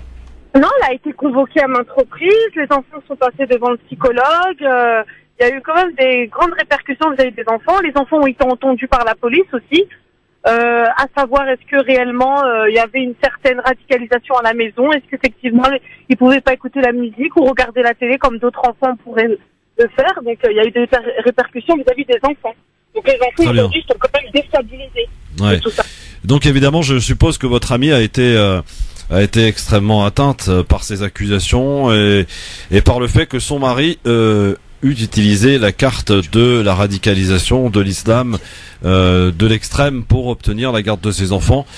Voilà, c'est une preuve encore, mais concrète. Totalement, ce qui n'était vraiment pas le cas. C'est-à-dire, oui, effectivement, elle porte son voile comme une musulmane pratiquante, mais elle n'est pas dans l'extrême, loin de là. C'est quelqu'un qui mine de ça, écoute de la musique, lui arrive de danser, partager des choses avec des amis, qui a tendance à sortir aussi des fois de temps en temps à l'extérieur. Donc pas du tout, elle n'est pas du tout dans un islam radical. Mais du fait de son port de voile, malheureusement, aux yeux de l'État, elle est un petit peu dans cette radicalisation, alors que ça n'a rien. Moi, ce que je peux comprendre, c'est que sans doute, il doit y avoir des femmes qui portent le foulard par contrainte. J'en doute pas. Mais moi, dans mon cas, moi-même qui porte le voile, dans la majorité des personnes que je peux côtoyer, il y en a aucune que c'est par contrainte. Toutes c'est par choix. Ouais. Merci de votre témoignage en tout cas, Mina. Il est très important. Oui, c'est un super témoignage, je trouve. Hein. Merci beaucoup, Mina. Et puis vous saluerez votre ami évidemment et vous souhaiterez bon courage. Merci de m'avoir donné la parole. Avec grand plaisir, vous l'avez tous les jours la parole, ma chère Mina. À bientôt. 01 40 33 9000 pour vos témoignages. Bien sûr, comme Mina aussi, vous connaissez quelqu'un qui a subi de tels types d'accusations pour obtenir, on rappelle, la garde des enfants. Vous vous rendez compte que ce que Mina nous raconte, c'est que l'accusation de son ex-mari a fait que les enfants ont été convoqués au commissariat et qu'ils doivent passer devant les psychologues. Donc ça a des conséquences dramatiques pour les enfants. Je veux dire, les accusations sont pas mineures. On peut quand même faire confiance à la justice parce que d'être accusé, on va dire, de radicalisation, comme de pédophilie, comme de violence physique ou morale. Donc de toute façon, oui, il y a une enquête qui est diligentée, un juge qui est désigné, des psychologues également.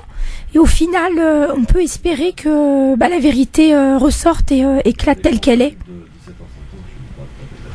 Enver ?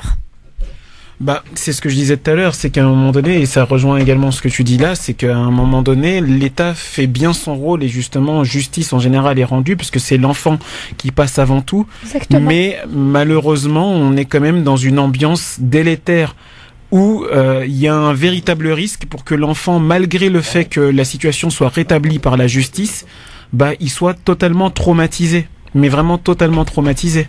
Alors, autre témoignage, nous partons à Amiens, on va accueillir Mustapha, c'est intéressant, on a eu Mina donc pour nous raconter le cas de son ami. Mustapha, bonsoir, soyez bienvenenu. Ouais, bonsoir Christophe, bonsoir à tout le monde. Bonsoir, donc moi j'appelle, j'ai pas de témoignage particulier, mais ce que je trouve, ça me choque parce que quand il y a un divorce, le plus important c'est les enfants. Quand il y a les enfants. Évidemment, on est d'accord, Mustapha.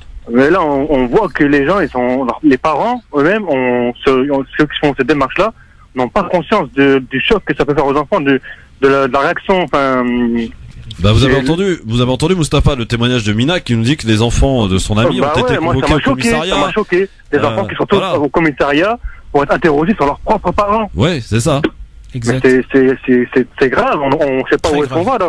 Et comme là Yasser, il avait fait son avis, et je trouve qu'il a raison sur une chose, c'est que nous, de la communauté musulmane, on crée l'islamophobie nous-mêmes. Ouais.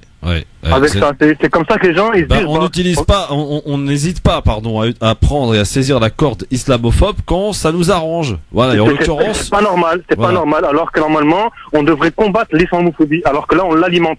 Exactement, Mustapha. Merci de votre témoignage et de votre avis en tout cas. De rien. Merci de m'avoir donné la parole. Avec grand plaisir, Mustapha. Merci beaucoup depuis Amiens, dans la Somme. Bon, alors vous continuez évidemment à témoigner. Je sais qu'il y a beaucoup de personnes qui souhaitent passer. Donc 01 40 33 9000, des témoignages, des réactions évidemment sur ce sujet qui est un fléau malheureusement qu'il faut dénoncer et qu'il faut tenter d'en parler. Et en parlant justement, on va essayer peut-être d'ouvrir les yeux de certaines personnes qui peuvent peuvent, alors c'est vrai, sous le coup de la colère, vis-à-vis de la femme ou de l'homme avec qui on se sépare, parce qu'il nous a fait du mal, parce que ceci, parce que cela, on n'hésite pas parfois à utiliser des choses qui peuvent avoir donc un impact considérable pour obtenir la garde des enfants, et donc à utiliser l'islam. On sait que ça marche, chez de nombreux juges. Voilà, hein, l'islamophobie dans cette ambiance permanente depuis des années, ça fonctionne, et donc les gens n'hésitent pas à l'utiliser. Cette même chose que l'on dénonce et qui peuvent être aussi nous concerner en l'occurrence. Donc c'est vraiment très très complexe à analyser. Allô, bonsoir. Allô. Vraiment très très complexe. Allô, bonsoir. Allô, bonsoir. Très bien, merci. 01 40 33 9000. Ce qu'on peut s'apercevoir, Anan et Enver, c'est que finalement celui qui en paie le prix lourd, le prix fort, ce sont évidemment les enfants. Exactement. Comme on peut le voir dans de nombreux témoignages. Et je pense que Yasser Louati, qui n'est pas destiné à poster ce type de post sur Facebook, mais peut-être a-t-il eu et pris l'importance de nombreux témoignages qu'il a reçus par mail, a décidé d'en faire un post et a décidé de mettre ça sur la table, et il nous a dit ça serait bien que vous en parliez à l'antenne. Donc c'est chose faite, Enver. Les enfants, toujours et encore. Hein. Mais c'est ça. Ce qui est incroyable, c'est que, comme on a dit, effectivement, les enfants vont subir le traumatisme, mais surtout que leur regard, ils risquent de changer en fait sur leur propre parent qui est accusé. C'est ça, moi, qui me choque. C'est qu'en fait, un parent, que ce soit la femme ou le mari, en fait, prend le risque que la vision de l'enfant soit totalement dénaturée, traumatisée. Enfin, c'est juste terrible. Mais c'est exactement ça, et je rejoins ce que tu dis, parce que ce que j'allais ajouter, c'est à un moment donné, et je l'ai déjà dit, un enfant c'est une éponge. Un enfant c'est une éponge, et à un moment donné, quand elle grandit, cet enfant quand il grandit, il prend les informations, il se gorge d'eau. Et le truc c'est qu'il faut prendre garde à l'eau sale qu'il va récolter. Et c'est ça. À un moment donné, le gamin, c'est non seulement il va avoir une mauvaise image de ses parents, mais quelle est l'image qu'il va avoir de sa propre religion plus tard? Alors justement, ça tombe bien parce que nous avons celui qui a posté ce post sur Facebook. Yasser Louati est avec nous en ligne. Bonsoir Yasser. Bonsoir Christophe, bonsoir Anan, bonsoir Enver. Bonsoir Yasser. Alors Yasser, on peut dire que ce sujet-là, c'est pas vraiment ton terrain d'action d'habitude. Pourquoi avoir posté ce type d'article ou de réaction, j'allais dire, sur ta page Facebook? Bon, en fait, ça faisait suite, parce que je suis en train de terminer le rapport européen sur l'islamophobie, et le chapitre France, c'est moi qui les rédige.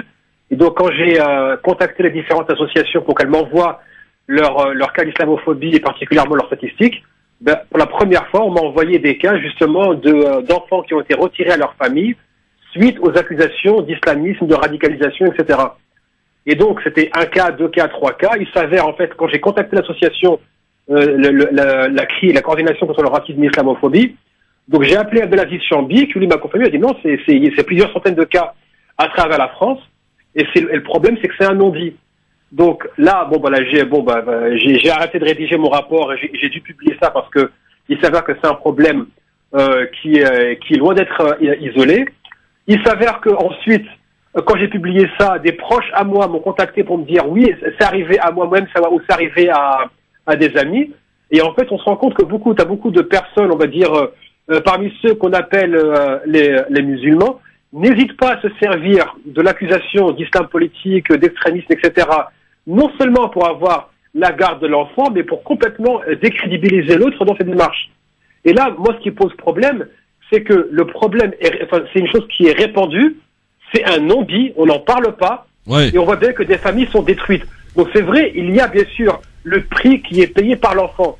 D'abord, voir la séparation de ses parents, les parents qui se disputent, qui sont sans pitié l'un envers l'autre, mais comme disait à l'instant Enver, c'est en plus quel regard cet enfant va adopter vis-à-vis de lui-même, quand il sait que le père a accusé la mère ou la mère a accusé le père pour arriver à ses fins.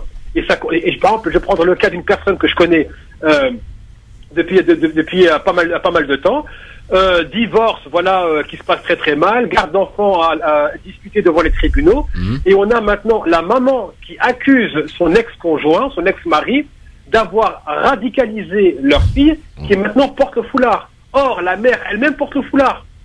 Vous imaginez? Donc, un autre cas, on a carrément l'avocat du mari qui prévient l'avocat de la femme. Écoutez, c'est soit vous négociez, soit nous on sort la corde de l'islam. Parce que la femme portait le voile et qu'elle était impliquée dans les milieux associatifs.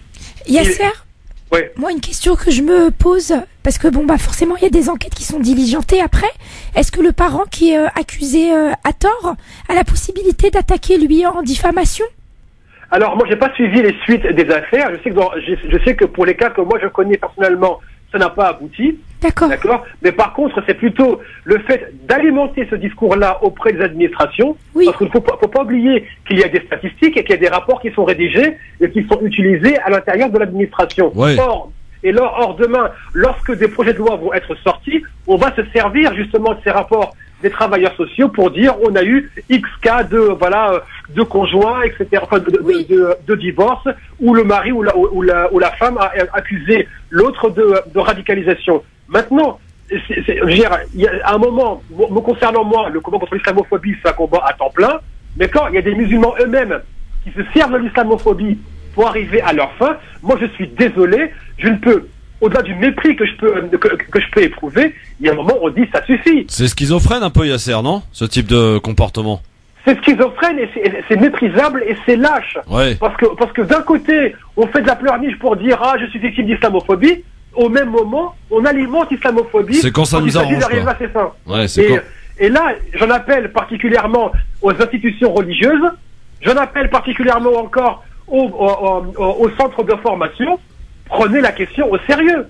Oui. Que des gens, lorsqu'ils arrivent au mariage et que si ça arrive à divorcer, sincèrement, moi, ça m'énerve parce que c'est pas mon sujet de travail. Je partage un avis personnel que lorsque ces gens-là se marient, qu'au moins quand ils divorcent, ils arrêtent de se servir de la carte islamophobe pour arriver à leur fin. Parce que tôt ou tard, on va ressortir ces statistiques et on va dire... On va les utiliser. Ouais, exactement. Donc il faut un projet de loi et je sais que maintenant, la radicalisation sert maintenant pour alimenter un nouveau macartisme. Ouais. Ça veut rien dire. On ne sait pas ce que c'est la radicalisation. Par contre, dès qu'on vous accuse, c'est fini. Merci en tout cas Yasser Louati d'être venu nous expliquer ce pourquoi tu avais posté ce post donc sur ta page Facebook. Donc Yasser Louati, vous allez voir, vous allez pouvoir commenter. En un mot, Yasser, c'est quoi les réactions suite à ton post? C'est beaucoup de témoignages ou c'est des gens qui ne comprennent pas ce que tu veux dire? C'est quoi les réactions que tu as pu recueillir là, au travers des commentaires suite à ton post? La quasi-totalité, c'est soit des témoignages pour dire ça m'est arrivé ou ça arrivé à quelqu'un que je connais, ou bien c'est des réactions de dégoût. Et donc là, il suffit de voir les commentaires. J'ai publié ça il y a 2 ou 3 jours. Ça continue à être... Moi, sincèrement, c'était plus une expression personnelle qu'une tentative de vouloir faire le buzz. Et je me rends compte en fait que c'est un non-dit qui est très présent. Et là, il suffirait... Je serais vraiment curieux s'il n'y a pas un sociologue ou une sociologue qui nous écoute ce soir, de lancer une enquête pour savoir comment est-ce que les musulmans divorcent. Très bien, ça serait sympa ça. Merci beaucoup en tout cas Yasser Louati. Merci beaucoup, à très bientôt mon cher ami Yasser. N'hésite pas à nous remettre des sujets brûlants comme ça sur la table, on est preneurs et sans langue de bois dans cette émission. Merci mon cher Yasser. Merci, Yasser. Bonne soirée. Bon, eh bien on continue évidemment avec vos témoignages dans un instant, ce qui ne nous empêchera pas d'écouter bien entendu les réactions, enfin l'avis tranché plutôt d'Enver de Santos dans un instant. Je parle de réactions parce qu'il y a eu beaucoup de réactions que j'ai remis à plus tard pour ton avis tranché, mon cher Anan. Ah oui, notamment un certain Daoud qui, à mon avis, doit être en colère. Mais bon, énervé. Pas vraiment, mais il me le fera savoir. Donc je l'ai invité à réagir tout à l'heure dans Libertad, histoire que qu'on ne parte pas dans tous les sens. Donc si vous voulez continuer de témoigner, bien sûr, sur ce sujet extrêmement important, dénonciation faite de cette islamophobie utilisée pour les divorces, visiblement chez les musulmans. Ce qui paraît, comme je disais tout à l'heure, schizophrène, mais pourtant c'est bel et bien le cas. Et bien vous continuez avec vos témoignages au 01 40 33 9000, tout comme d'ailleurs répondre à la question du jour que l'on vous pose par rapport au souhait de Myriel Pénicaud, qui est la ministre du Travail et qui entend supprimer l'inégalité qui existe donc entre les hommes et les femmes à propos du salaire pour un travail égal. Est-ce que vous pensez qu'elle va y arriver d'ici 2022? C'est la mission qu'elle se fixe. Vous répondez sur Facebook France Maghreb 2, sur Twitter LGF officiel et en nous appelant 01 40 33 9000. Soyez les bienvenus. Bon début de semaine. Anan Zawani, Enver de Santos pour vous accompagner jusque 18h.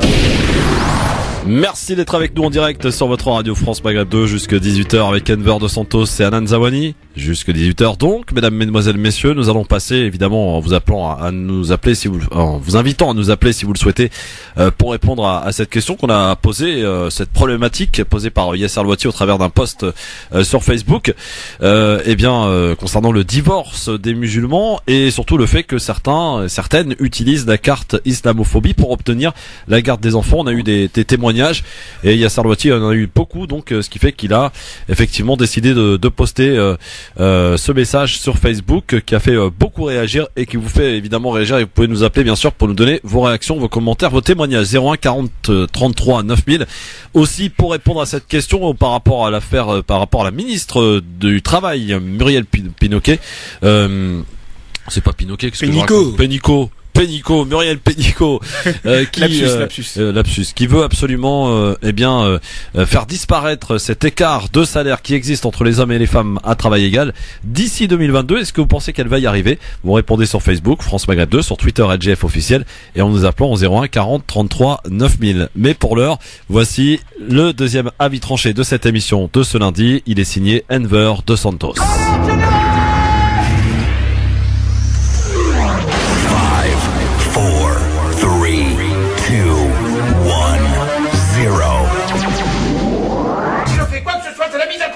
Alors piétinez-moi, allez-y. Et au travers des différents avis tranchés d'Enver dos Santos, il tire à boulet rouge, Enver. Oui, tirons, liberté, égalité, fraternité. Mensonge d'État ou promesse ratée de la République. L'on a tendance à dire jusqu'ici tout va bien, comme le dit le personnage joué par Hubert Koundé dans le film La haine de Mathieu Kassovitz. Il continue à dire jusqu'ici tout va bien en terminant par cette phrase ponctuée d'une explosion. Le plus dur, ce n'est pas la chute, mais l'atterrissage. À l'époque, des titres rap identifiant bien le malaise, des refrains tels que mais qu'est-ce qu'on attend pour foutre le feu, ou quand l'État assassine, un exemple Malek Ousekine. Il ne s'agit pas de crier aux armes, mais le constat est amer. La précarité, les affaires sinistres, impliquant la police, insécurité des personnes, racisme, islamophobie, antisémitisme, illettrisme, paupérisation. Le collectif Les Morts de la Rue a recensé 428 sans foyer morts en 2017. Il s'agit là uniquement des personnes connues et non que le collectif a réussi à répertorier. Le chiffre peut être encore plus important. Il semble qu'une nouvelle affaire éclate chaque mois. Wissam, Adama, Rémi et tant d'autres qui augmentent la liste comme s'il s'agissait d'une simple épidémie de grippe. La justice n'est pas rendue, elle semble bafouée. De nombreuses associations voient le jour afin de permettre une équité éducative, remettre en marche l'ascenseur social. Comme ils disent, certains établissements scolaires avec d'excellents niveaux essayent d'accueillir des personnes un peu défavorisées, des personnes qui ont besoin de cette fameuse passerelle de réussite pour faciliter cette équité éducative. Mais où est l'intérêt que de telles passerelles existent si lorsque l'enfant a un réel déficit par rapport aux autres enfants de l'établissement, il n'y a pas d'outils qui vont lui permettre de s'épanouir? Et je ne parle pas simplement du matériel scolaire. Une société où certains ont du mal à se nourrir et se réchauffer convenablement, et je ne parle pas simplement des migrants, une société où on accuse celui qui est différent, qui est la cause des crises économiques, une société où être français et choisir sa religion ou non-religion semble incompatible. L'on apprend à des enfants à haïr leurs semblables plutôt qu'à vivre avec leurs semblables, justement en apprenant l'histoire et non une histoire. La souffrance n'est pas à géométrie variable. Certaines tenues vestimentaires deviennent intolérables, tenues vestimentaires ou discrimination identitaire. À ceux qui n'ont que la haine à la commissure des lèvres, relisez les livres d'histoire, car il semblerait que vous n'ayez rien appris. Sauf erreur de ma part, avant d'arriver au pouvoir, Hitler a écrit un livre sur sa vision, et puis il a été élu. En France, la déclaration des droits de l'homme des citoyens de 1789 existait et pourtant il y a eu l'affaire Dreyfus. Certains diront, je mélange tout. Moi je répondrai que je ne parle que de faits. La haine engendre le chaos. Certains disent que ça va exploser, que les banlieues vont s'embraser, les grèves ne vont pas s'arrêter. Si la réalité est que le mal de nos sociétés est plus profond. Et peut-être justement que ces petits incendies montrent que le chaos il est déjà là. Le chaos est déjà là et à force de voir cela, la devise de la République ne représente plus rien parce qu'en fait elle est utilisée par des gens qui ne savent pas exactement ce que ça représente. Merci Enver. D'accord ou pas d'accord sur le fait que cette devise de la République ne représente rien selon toi Enver? Vous nous appelez au 01 40 33 9000 avant de prendre vos avis, peut-être l'avis d'Anan. Est-ce que tu partages la négativité de Enver dos Santos pour le coup? Je la partage entièrement. Je trouve l'avis tranché excellent. Et ce qui m'a particulièrement interpellé, Ce dont tu parles en réalité, c'est aussi le thème de l'éducation populaire, que ce soit auprès des jeunes de banlieue, mais également auprès de toute la population française, afin qu'il y ait une compréhension de ce qui se passe pour ces populations qui sont discriminées. Voilà. À partir du moment où on a une diffusion de la connaissance, une diffusion des faits, une diffusion des événements qui sont marquants, là on peut toucher le public. Et si on arrive à toucher le citoyen français, lui sera en position et en légitimité de demander des comptes justement à cette République qui prône une liberté, égalité, fraternité, mais sans réellement la mettre en place pour les enfants des immigrés, je dirais.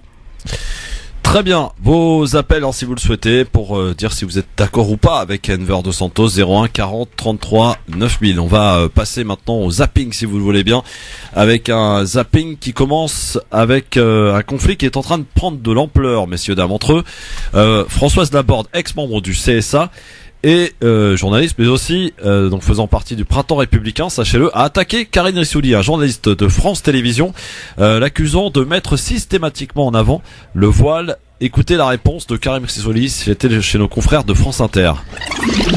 Je me suis arrêtée sur le tweet de Françoise Laborde. Vous l'avez lu, ce tweet? Oui, je l'ai lu. Ouais. En fait, je le cite là à l'antenne parce qu'il me paraît révélateur d'un dessous des cartes qui pèse en réalité sur tout le monde, sur le travail des journalistes, mais aussi sur la lecture que peuvent en avoir les téléspectateurs. Françoise Laborde, c'est pas n'importe qui, ex-journaliste à France Télévisions, ex-conseillère du CSA. Elle interpelle. Karim Rissouli mit systématiquement en avant le voile. C'est lui qui avait déjà promu l'association LALAB, n'est-ce pas Yannick Le Tranchant? Et en cela, elle se signale au patron de l'info de France Télévisions.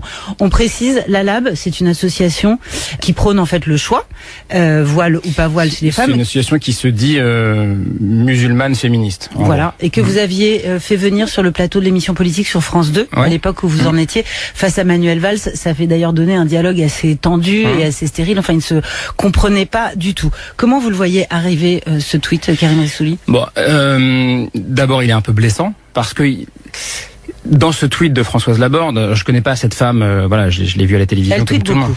Il y a un présupposé que moi j'estime raciste. C'est-à-dire si je m'appelais Thierry ou Jérôme, je pense qu'elle ne se dirait pas quand il prononce le mot voile, il défend le port du voile. Le présupposé, c'est il y a un arabe qui anime les leaders et donc forcément il est du côté de Karim, il prononce le mot voile, il est pour le voile. Françoise Laborde, elle fait partie d'un collectif qui s'appelle le Printemps républicain. Qui est très très très actif sur les réseaux sociaux et qui, là, je l'ai découvert la semaine dernière et c'est un peu blessant parce que ça touche à ma personne et à ce que je suis intimement. Au-delà de ça, ce que je pourrais dire à Françoise Laborde, c'est qu'il va falloir qu'elle s'habitue. Sur les plateaux de télé, dans les radios françaises, il y aura de plus en plus d'animateurs qui s'appelleront Karim, Mohamed, Mamadou, Fatoumata, je n'en sais rien. Indépendamment de cette suspicion qui est une attaque personnelle. Il ne faut pas avoir des islamistes partout. Et ça dit quelque chose du moment de tension qu'il y a dans la société. Parce que le Printemps républicain, c'est évidemment ceux qui se sont attaqués à Rokhaya Diallo quand elle devait siéger au Conseil numérique, donc toute la boucle est parfortement bouclée. C'est le simple fait que moi, Karim Rissouli, j'accueille sur mon plateau Rokhaya Diallo, crée déjà pour eux une sorte de faute morale et politique. Voilà, j'essaie de faire mon métier de la façon la plus honnête possible. Nous restons. Voilà. Alors c'était Karim Rissouli effectivement qui subit les attaques de cette Françoise Laborde qui fait partie donc du Printemps républicain. La réponse étant de dire à Françoise Laborde et à tous ceux qui vont un petit peu dans sa lignée qu'il va falloir qu'ils s'habituent. Il va y avoir de plus en plus de Mohamed, de Karim, de Mamadou qui vont s'inviter dans les médias, qui vont aussi avoir prendre une place à part entière à l'image de Karim et de certaines autres personnes. Donc Enver peut-être là-dessus. Bah écoute, moi je suis tout à fait d'accord avec Karim Rissouli à un moment donné, et c'est un peu ce que je disais sur mon avis tranché la semaine dernière. À un moment donné, certaines personnes essayent de conserver leur place bien au chaud, essayent justement de trouver un ennemi intérieur. Et cet ennemi intérieur aujourd'hui, c'est l'islam de France, appelle-le comme tu veux. Mais au-delà de l'islam de France, il va y avoir des gens qui vont s'appeler Mamadou, Tchenua, Tchanva, voilà. Rokhaya, il va en avoir plein. Parce qu'à un moment donné, c'est la nouvelle génération qu'on a grandi, qu'on va prendre leur place si nécessaire.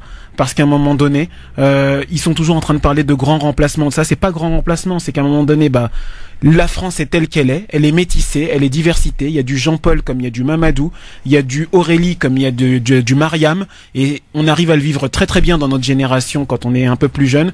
Eux n'arrivent pas à le comprendre, et qu'ils gardent la pêche, tout simplement. Garde la pêche. Garde la pêche, ouais. Parfait. Il y a rien d'autre à ajouter, c'est parfait. Bon. Alors, dans le zapping, toujours et encore, toujours chez France Télévisions, et particulièrement sur France 2, le journal de 20h de vendredi dernier, de Laurent Delahou, a diffusé un reportage consacré aux humoristes, à la nouvelle génération d'humoristes, et voici ce qui a provoqué quelque peu la colère de certains internautes, donc, ou du moins de certains internautes, dans ce que l'on diffuse donc dans ce reportage un extrait d'un spectacle d'une jeune humoriste belge qui, vous allez pouvoir l'entendre et constater, un humour grinçant qui n'a pas plu du tout à une certaine catégorie de la population, et je vous propose d'en juger par vous-même. Dans un petit théâtre de Paris, voici la transformation d'un ange en démon. Dans quelques minutes, Laura Lone entrera en scène avec ce franc-parler qui fait son succès. À 31 ans, la jeune Belge au physique d'ingénu assume son humour quasiment sans filtre. Petit florilège de la jeune blonde sans limite. Est-ce que si j'utilise un vibromasseur pendant ma grossesse, mon bébé va être flou à la naissance? Alors, quel est le point commun entre les juifs et les baskets? On en trouve plus en 39 qu'en 45. Il n'y a jamais de volonté d'être trash pour être trash en fait. J'écris des choses qui me font rire et puis je vois ce qui vient, puis je teste devant les gens, je vois s'ils rient ou si ils saignent des oreilles. Et voilà, en fonction, j'adapte. L'humoriste affiche complet tous les jeudis soirs dans une petite salle d'une centaine de places. Et dans son public, les hommes sont plutôt friands de cette liberté de ton d'une jeune fille, pas si modèle que cela. On peut rire de tout, pas avec tout le monde, donc faut faire attention bien évidemment, mais je pense que ceux qui viennent ici viennent de tout horizon et en fait comprennent exactement ce qu'elle veut dire. C'est de l'humour noir, c'est trash, finalement en fait elle évoque des sujets en fait qu'on n'ose pas rire, donc franchement c'est super intéressant et super rigolo. Alors, est-ce que ça vous choque, Hanan Enver, ce type de reportage ou d'extrait choisi sciemment? En tout cas, c'est à l'image de Gon Laden, donc chez Ardisson hier, qui juge absolument scandaleux que France 2 diffuse cet extrait en particulier de ce spectacle de cet humoriste. Moi, sur les humoristes, en toute sincérité, il n'y a rien qui me choque ou qui me dérange. L'humour noir ne me dérange pas. Après qu'il y ait une manipulation par rapport à un extrait choisi, je dirais que comme d'habitude, c'est habituel. Moi, ce que je dirais, c'est que là où les gens commencent à s'offusquer, c'est parce que c'est la télévision publique, et sur la télévision publique, on va pas parler de vibromasseur et de bébé, patati et patata, etc., 39-45, parce que c'est pour le grand public. La réalité de la France ne peut pas être à géométrie variable, on peut pas dire je suis Charlie et donc il faut une liberté de ton à un moment donné, et de l'autre côté, dire voilà, non, c'est dangereux, c'est pas bien, c'est de l'humour un peu grassant. Elle dit je cherche pas le trash pour le trash, mais c'est sa note d'humour. Oui. Donc oui, elle cherche le trash pour le trash, mais c'est sa marque de fabrique. Donc après, c'est soit selon moi les gens acceptent le fait que l'humour, c'est ça, c'est libre et ça peut être corrosif. Soit les gens, ils acceptent que le fait que parfois l'humour peut faire mal et que justement peut-être que les gens devraient faire attention quand ils rient aux dépens des autres. Voilà, alors autre chose dans le zapping, l'émission n'est pas couchée samedi soir quand Christine Angot interpelle Jean-Luc Reichmann, invité, concernant sa joie qu'il exprime lorsque un ou une gagnante remporte une somme considérable, lui faisant comprendre que par rapport à ce qu'il gagne, franchement c'est un peu abusé. C'est ce que Christine Angot a tenté de faire comprendre à Jean-Luc Reichmann. Écoutez. Tomber à la renverse, vous dites quoi, 10 500 €, mais c'est extraordinaire, ça va changer votre vie. Enfin, bref, vous partez à fond avec elle, vous la prenez dans vos bras, vous l'embrassez. Enfin, c'est vraiment l'explosion de bonheur que vous exprimez. Et je me dis alors que 10 500 € pour vous, vous gagnez tellement d'argent. c'est 10 500 €, c'est quoi? C'est rien, c'est 2 petites émissions vite fait. C'est l'émotion, mais vous vous imaginez pas quand on voit un gardien de prison qui gagne 2000 €. Non, parce que ça fait un peu comme un enfant, vous voyez, où on lui dit, écoute, t'as eu une bonne note, tiens, regarde, je te donne 5 €. Mais c'est mon bonheur. Waouh, c'est bien, t'as 5 €, va t'acheter des bonbons. Mais non, mais ça n'a rien à voir. C'est leur bonheur qui fait mon bonheur avant tout. Si on peut rendre les gens heureux, on se doit avant tout de faire ça. Sur scène, on va parler effectivement de sujets d'actualité, mais sur le jeu pur et dur, je suis hyper heureux de rendre les gens. Vous imaginez pas qu'on transforme complètement leur vie. C'est pour ça. Alors, est-ce que vous comprenez le fait que Christine Angot, comme ça, reproche à Reichmann d'en faire un peu trop, quoi, finalement? Personnellement, je pense qu'elle devrait disparaître de la télé, parce qu'il y a des gens qui ne gagnent pas son salaire à elle. Elle l'ouvre beaucoup pour très peu de choses. Après, je présuppose qu'elle est toujours plus intelligente que la majorité des gens qui l'écoutent, moi compris, mais à un moment donné, les gens qui vont sur le plateau de Jean-Luc Reichmann, ce sont des gens qui ne gagnent pas forcément des 1000 et des 100 à chaque fois. Et voilà, lui, il a envie tout simplement de partager le bonheur avec eux, même s'il surjoue, il surjoue et ça rend les gens heureux, ça leur fait du bien, et puis qu'il ferme sa bouche pour ne pas être plus vulgaire. Très bien. Alan, rien d'autre à rajouter? Rien d'autre à rajouter. Très bien. Alors pour finir ce zapping, c'était diffusé hier soir sur France 2, un témoignage glaçant diffusé donc celui d'un homme faisant partie de Daesh arrêté en Irak par les Kurdes, interrogé par France 2, et derrière lui donc un combattant pro-kurde qui lui signifie que vouloir rentrer à la maison c'est bien, mais ça va peut-être pas aussi se faire aussi facilement qu'il le prétend. Écoutez. Un prisonnier sous haute surveillance. Nous l'appellerons Yacine. Il a 30 ans et est originaire de Lunel, dans le sud de la France. Il est aujourd'hui soupçonné d'avoir combattu dans les rangs de Daesh. Exceptionnellement, les forces kurdes qui le détiennent nous ont autorisé à l'interviewer. L'homme a accepté de répondre à nos questions, à visage découvert. Pourquoi est-ce que vous vouliez aller en Syrie? La plupart des gens qui sont venus avec une croyance, avec un idéal. Vous voyez? Moi, je suis venu sans idéal. Moi, je suis venu, je connaissais aucune sourate. Je connaissais rien du tout. Moi, je suis venu chercher mon petit frère. Yacine, ici à droite, serait venu chercher son petit frère parti combattre en Syrie. Mais dès son arrivée, il pose à ses côtés fier et surtout armé. Les Kurdes veulent le juger chez eux, sauf si la France le réclame. Vous voulez être rapatrié en France ou vous souhaitez rester ici? Non, mais il faut retourner chez moi. Et vous pensez que vous allez pouvoir? Oui. Qu'est-ce qui vous fait dire ça? Mais moi, ils m'ont dit que j'allais rentrer chez moi. Ils m'ont dit que je finis les interrogatoires, tout ça, et je rentre chez moi. Derrière lui, un garde ne va pas tarder à réagir à ses propos. Il est français et sert comme volontaire auprès des forces kurdes. Tu penses que ça va être aussi facile que ça, de rentrer chez toi après avoir été avec l'État islamique, avoir vu des gens se faire décapiter et ne pas avoir réagi? Il y a mon histoire. Comment vous voulez réagir? Je réagis comment? Je me fais couper la tête avec eux pour... Tu crois vraiment que les gens vont te laisser partir comme ça sans avoir rien fait? Moi, je veux rentrer chez moi et oublier. Tu crois que nous, on va oublier? On va oublier tous les gens qui sont morts dans cette guerre? On va oublier tous nos camarades qui sont tombés à cause des gens comme ça? Ça, c'est pas des gens comme moi. Moi, j'ai rien à voir avec eux. J'ai rien à voir avec eux. J'ai pas pris les armes. Pourtant, on t'a arrêté avec le motif de combattant. Eh ouais, c'est ça le problème. Ah oui, c'est ça le problème. Il serait une quarantaine de Français à avoir été arrêtés par les forces kurdes. Pour le moment, la France veut laisser les autorités locales juger sur place ces djihadistes présumés.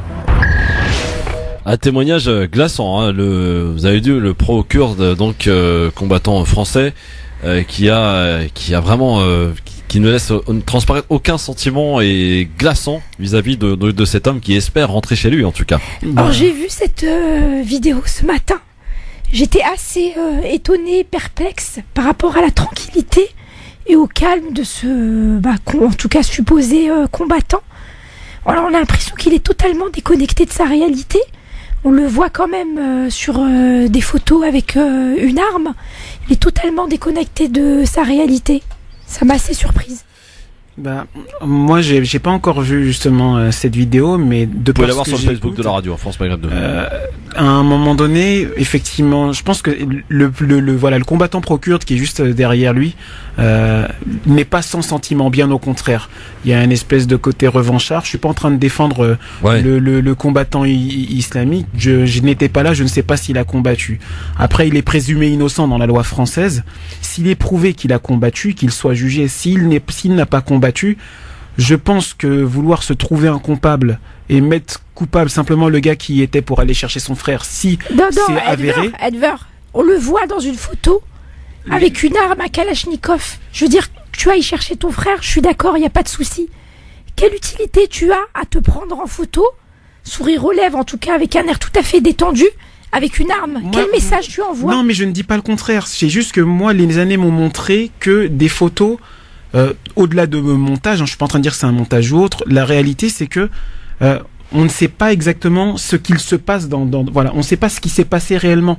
Moi demain on arrive, on me dit vas-y je vais te couper la tête, fais ça, etc. Je sais pas comment je vais réagir. Je peux te dire aujourd'hui comme un héros, bah voilà, non, je vais faire le vaillant, patati patata, etc. Après, le fait que le gars il soit pris en photo, peut-être qu'il a combattu, comme je le dis, qu'il soit condamné s'il a combattu.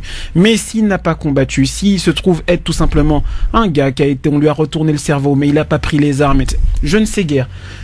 Justice doit être rendue, mais il ne faut pas aller dans le côté revanche, etc. Il faut qu'il y ait une justice, je pense. Après. Bon. Alors, écoutez, je pense qu'on aura même pas le temps de parler des deux autres sujets qui étaient prévus. Ce qui était bien dommage, c'était cette poignée de main donc échangée entre les deux ministres des Affaires étrangères algériens et marocains. Après, évidemment, vous le savez, des échanges assez musclés par presse interposée, des déclarations entre Algérie et Maroc. C'est à l'occasion d'une réunion de dialogue 5+5 qui avait lieu hier à Alger que cette poignée de main a eu lieu et qui fait beaucoup parler sur les réseaux sociaux et sur aussi ce sujet que je souhaitais évoquer. Évidemment, c'est la prison à vie requis contre Youssouf El Kardaoui, donc le prédicateur qui, vous le savez, est au Qatar. On en reparlera un de ces quatre, mais en tout cas on aura peut-être l'occasion d'en reparler pour ce qui concerne les relations algéro-marocaines qui alimentent beaucoup les réseaux sociaux. Dans un instant, ton coup de cœur, mon cher ami Enver, et surtout Libertad. Vous allez pouvoir réagir. Je sais que beaucoup attendent ce moment pour réagir, notamment aux avis tranchés d'Enver ou de Hanan et de plein d'autres sujets, évidemment, sur le sujet que l'on a évoqué, sur les divorces. Bref, vous nous appelez au 01 40 33 9000. À tout de suite. Au 36 56, 7 jours sur 7. Service gratuit prix d'un appel local. Remise sur le tarif réglementé en vigueur. Pour 1 kWh d'électricité consommée, 1 kWh d'électricité d'origine renouvelable est réinjecté dans le réseau. Détails et conditions sur total-spring.fr. L'énergie est notre avenir. Économisons-la. Du 18 au 31 janvier, ce sont les ventes privées SEAT. Venez profiter d'offres d'exception sur une sélection de véhicules neufs disponibles tout de suite. Comme par exemple la Leon Steel avec 30% de remise. Je parle bas, c'est justement parce que ce sont des ventes privées. Mais vous pouvez faire partie des privilégiés, bien évidemment. Il vous suffit de vite vous inscrire sur Simple pour toute commande d'une nouvelle SEAT Leon Steel avant le 31 site vente privée SEAT. Inscription et conditions sur SEAT.fr. Ah, si votre partenaire SEAT vous y a déjà convié, inutile d'écouter ce que vous venez d'entendre.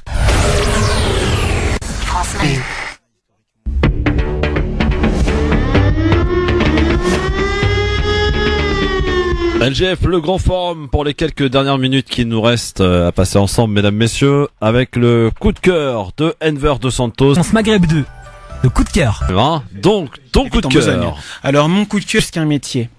Infirmier plus qu'un métier parce que justement, chaque jour, ils donnent un peu de leur vie pour sauver des vies.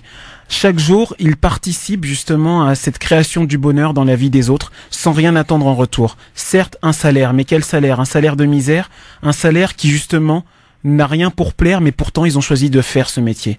De le faire toujours avec le sourire, avec les contraintes. Chaque jour, ils essayent de lutter pour avoir plus de droits, avoir plus de possibilités parce que le salaire ne cesse de diminuer et le droit n'est pas assez reconnu quand on est infirmière ou quand on est infirmier. Aujourd'hui, j'ai envie de leur tirer mon chapeau. Aux personnes que j'aime, que je connais, qui sont infirmières ou infirmiers, je vous dis je vous aime, et aux personnes que je ne connais pas, je vous aime quand même. Merci beaucoup. Rapide et efficace, pour le coup. Allez, on enchaîne tout de suite, messieurs, dames. Vous êtes prêts pour la liberté? C'est parti. 01 40 33 9000. Libertad sur France Maghreb 2. Allô, bonsoir, qui est là? Hello, c'est Redouane. Salut Redouane. Alors Redouane. Comment ça va Redouane? Ça va très bien. Là, il fait tranquillement nuit. Vous allez voir ça tout à l'heure. Je voulais juste faire un petit mot par rapport à l'avis tranché de Hanan, qui était vraiment brillant en fait. Et je pense qu'on va être plusieurs à lui faire la remarque. Ouais. Il faut que les gens qui nous écoutent fassent un parallèle entre le Hamas et le PKK et se rendent compte que dans une lutte contre un groupe asymétrique, qu'il soit terroriste ou pas terroriste, on lui donne le nom qu'on veut, on n'est pas autorisé à tirer avec n'importe quoi sur des civils. On n'est pas autorisé à tirer avec un char d'assaut, bombarder n'importe où, n'importe qui. Et ce qui est passé au sud-est de la Turquie fin 2015, c'est la même chose que l'opération Plomb durci en Palestine. Voilà, c'est juste ce que je voulais dire. Et bravo pour l'avis tranché de Enver. Merci. Alors Damien, juste pour reprendre la parole sur cet avis tranché et le lien entre le PKK et le Hamas, dans mon avis tranché initial, j'avais fait le lien et j'avais précisé exactement ce que tu avais dit. Mais malheureusement, on est sur un temps un petit peu limité, donc j'ai décidé de le retirer. Voilà, bonne soirée. Merci et à demain Redouane. À demain. À demain, Redouane. À demain, effectivement, tu seras avec nous demain en direct. 01 40 33 9000 évidemment pour Libertad. C'est le moment de nous appeler évidemment, de nous faire savoir si oui, bien vous souhaitez nous donner votre avis. France Maghreb de bonsoir qui est là. Oui, c'est Daoud. Salut Daoud. Oui. Bonsoir Daoud. Salut Daoud. C'est pour moi. Bonsoir. Avant tout, Christophe, t'es un homme de parole. Hein. Tu m'as, comment dire, tu m'as repris quoi. Tu m'as dit que t'allais me reprendre. Ouais. Donc avant tout, j'aimerais juste te dire un truc, c'est qu'il y a en ce moment sur les réseaux sociaux des gens, je dirais des agents qui font de la propagande en montant des photos d'enfants blessés, des femmes mortes, en accusant les soldats turcs. Ces photos sont anachroniques, hein, c'est-à-dire ça date d'avant le week-end. Donc c'est confirmé par TRT World. C'est ce que je voulais dire avant de répondre à madame. Madame, il faut pas confondre les torchons et les serviettes. Les Kurdes, c'est une minorité qui veulent leur indépendance, c'est pas la majorité, heureusement. D'accord. Et il faut pas comparer avec les Palestiniens, c'est des combattants vaillants. D'accord, on a volé leur terre, c'est pas la même chose avec certains Kurdes. Je les mets entre priorité, ils vivent en très bonne harmonie. Et j'aimerais savoir, parce que je veux pas être mal poli ici, c'est réviser vos sources, parce que on vous comparez l'incomparable. Vous voyez. Et alors, après, Daoud, si tu dirais plus le sujet. Non mais laissez-moi terminer, j'ai pas. Allez-y, je vous en prie. Voilà, je veux pas être, parce que là je suis pressé sur le temps et je voulais vous dire, réviser parce que franchement c'est quoi dire, je dirais il y a de l'ironie dans vos trucs, je sais pas comment le prendre, il y a du paradoxe. Vous connaissez pas les sujets, vous voyez. Moi par exemple je parle pas de l'Algérie, de la Kabylie, des Marocains, des au Rosario, je sais plus, le sud là. Daoud, on a bien compris. On a bien compris, Daoud. J'ai aucun souci avec votre avis. Il se trouve que c'est un avis tranché, que j'ai pris le parti de l'autodétermination des peuples et que quand j'ai commencé mon avis tranché, j'ai bien précisé que c'était sur cette partie-là que j'axais ma comparaison sur l'autodétermination des peuples. Voilà. Tout Merci simplement. Daoud. En tout cas, on a bien compris que t'étais pas d'accord. Tu l'as fait savoir et tu l'as fait en toute liberté. Salut Daoud, à bientôt. Salut. Merci beaucoup. 01 40 33 9000. Voilà, vous pouvez aussi utiliser cet espace qui est réservé pour savoir si vous êtes d'accord ou pas avec ce qui a été dit, entendu dans l'émission. France Maghreb 2, bonsoir. Vive le Mac, vive le Mac. D'accord, super. Vous savez ce que c'est le MAC? Non, du tout. Ah oui, c'est le mouvement d'accord. celui qui demande l'indépendance de la Kabylie, voilà. C'est bon à savoir. 01 40 33 9000, un petit dernier peut-être. Bonsoir Greg de bonsoir. Oui. Bonsoir Christophe. Bonsoir, prénom et ville d'appel. Nora de Paris. Oui Nora, vas-y, tu conclus, on ferme la boutique. Oui, je voulais juste vous dire bonsour bonsoir à tous vos avec son rhume à Anan, je crois. Merci, bon courage, du miel, du citron et du thé. J'ai ramené mon miel avec moi, mais ça marche pas très bien. Ouais, pour le coup, oui. Oui, et vous savez ce qu'il faut faire, c'est une méthode à l'ancienne. Alors dites-moi. C'est vous couvrir, mettez 2 culs là pour dormir. D'accord, on va faire ça ce soir. C'est très sexy ça. Hein. Voilà, merci beaucoup. Merci, au revoir. Merci, au revoir. Merci Nora. Écoutez, on va terminer. Je pense qu'il est temps qu'on s'en aille. Merci beaucoup Enver, merci Anan. Merci Christophe, merci Bonne semaine à vous deux. Merci. Et on se à retrouve lundi prochain. Avec une belle voix toute neuve. Mais j'espère. Voilà. Dans un instant, l'excellent Medjet sur France Maghreb 2. Demain, on sera avec Redouane Moumine, donc qui sera avec nous, et aussi Naras. Bonne soirée à tous sur France Maghreb 2. Restez connectés au réseau. LGF officiel sur Twitter. Christophe le Grand Forum. Bonne soirée à tous. Il est précisément 18h, l'heure du rappel de l'actualité de ce lundi soir avec Marine Garel pour l'actualité. Bonsoir Marine. Bonsoir à tous. Les gardiens de 13 établissements pénitentiaires ont refusé de prendre leur service de jour. Annonce du ministère de la Justice aujourd'hui. Dans 7 d'entre eux, la police a été appelée pour surveiller les prisonniers. Par ailleurs, les syndicats de personnel pénitentiaire sont au ministère de la Justice. Ils sont reçus par Nicole Belloubet alors que le conflit s'enlise. Il est entré ce matin dans sa 2e semaine. 50 établissements étaient concernés selon l'administration, 140 selon les syndicats. Le château de Versailles pour les patrons des grandes entreprises mondiales. Coca-Cola, Facebook, Google, Siemens. Ces patrons participent à un sommet sur l'attractivité de la France avec un message: venez investir chez nous. Édouard Philippe les courtise déjà. Emmanuel Macron va se rendre sur place. Le chef de l'État qui était à la mi-journée dans le Nord, à l'usine Toyota d'Onin, près de Valenciennes. Emmanuel Macron qui annonce un investissement de 300 millions d'euros sur le site de la firme automobile. La création de 700 CDI a également été évoquée par le chef de l'État. Dans la foulée de cette déclaration, le président du site Toyota d'Onin annonce de son côté 400 millions d'euros d'investissement et 400 embauches supplémentaires. Qui en veut au radar dans la région Rhône-Alpes? Plusieurs appareils ont été incendiés la nuit dernière. Près d'une carcasse, une inscription au sol indiquait 90 km/h. La piste d'un collectif agacé par l'annonce du gouvernement d'abaisser au 1er juillet la limitation de 90 à 80 km/h est privilégiée. 1 mois et demi après leur large victoire aux élections territoriales, les dirigeants nationalistes corses demandent un dialogue sans tabou avec le Premier ministre Édouard Philippe. Ils sont actuellement à Matignon. Météo, le Doubs et le Jura sont placés en vigilance rouge aux pluies et aux inondations par Météo France. Le prévisionniste redoute la crue de la rivière Loup qui traverse les 2 départements. Vigilance orange. France Maghreb 2, service, info, musique, divertissement. France Maghreb 2.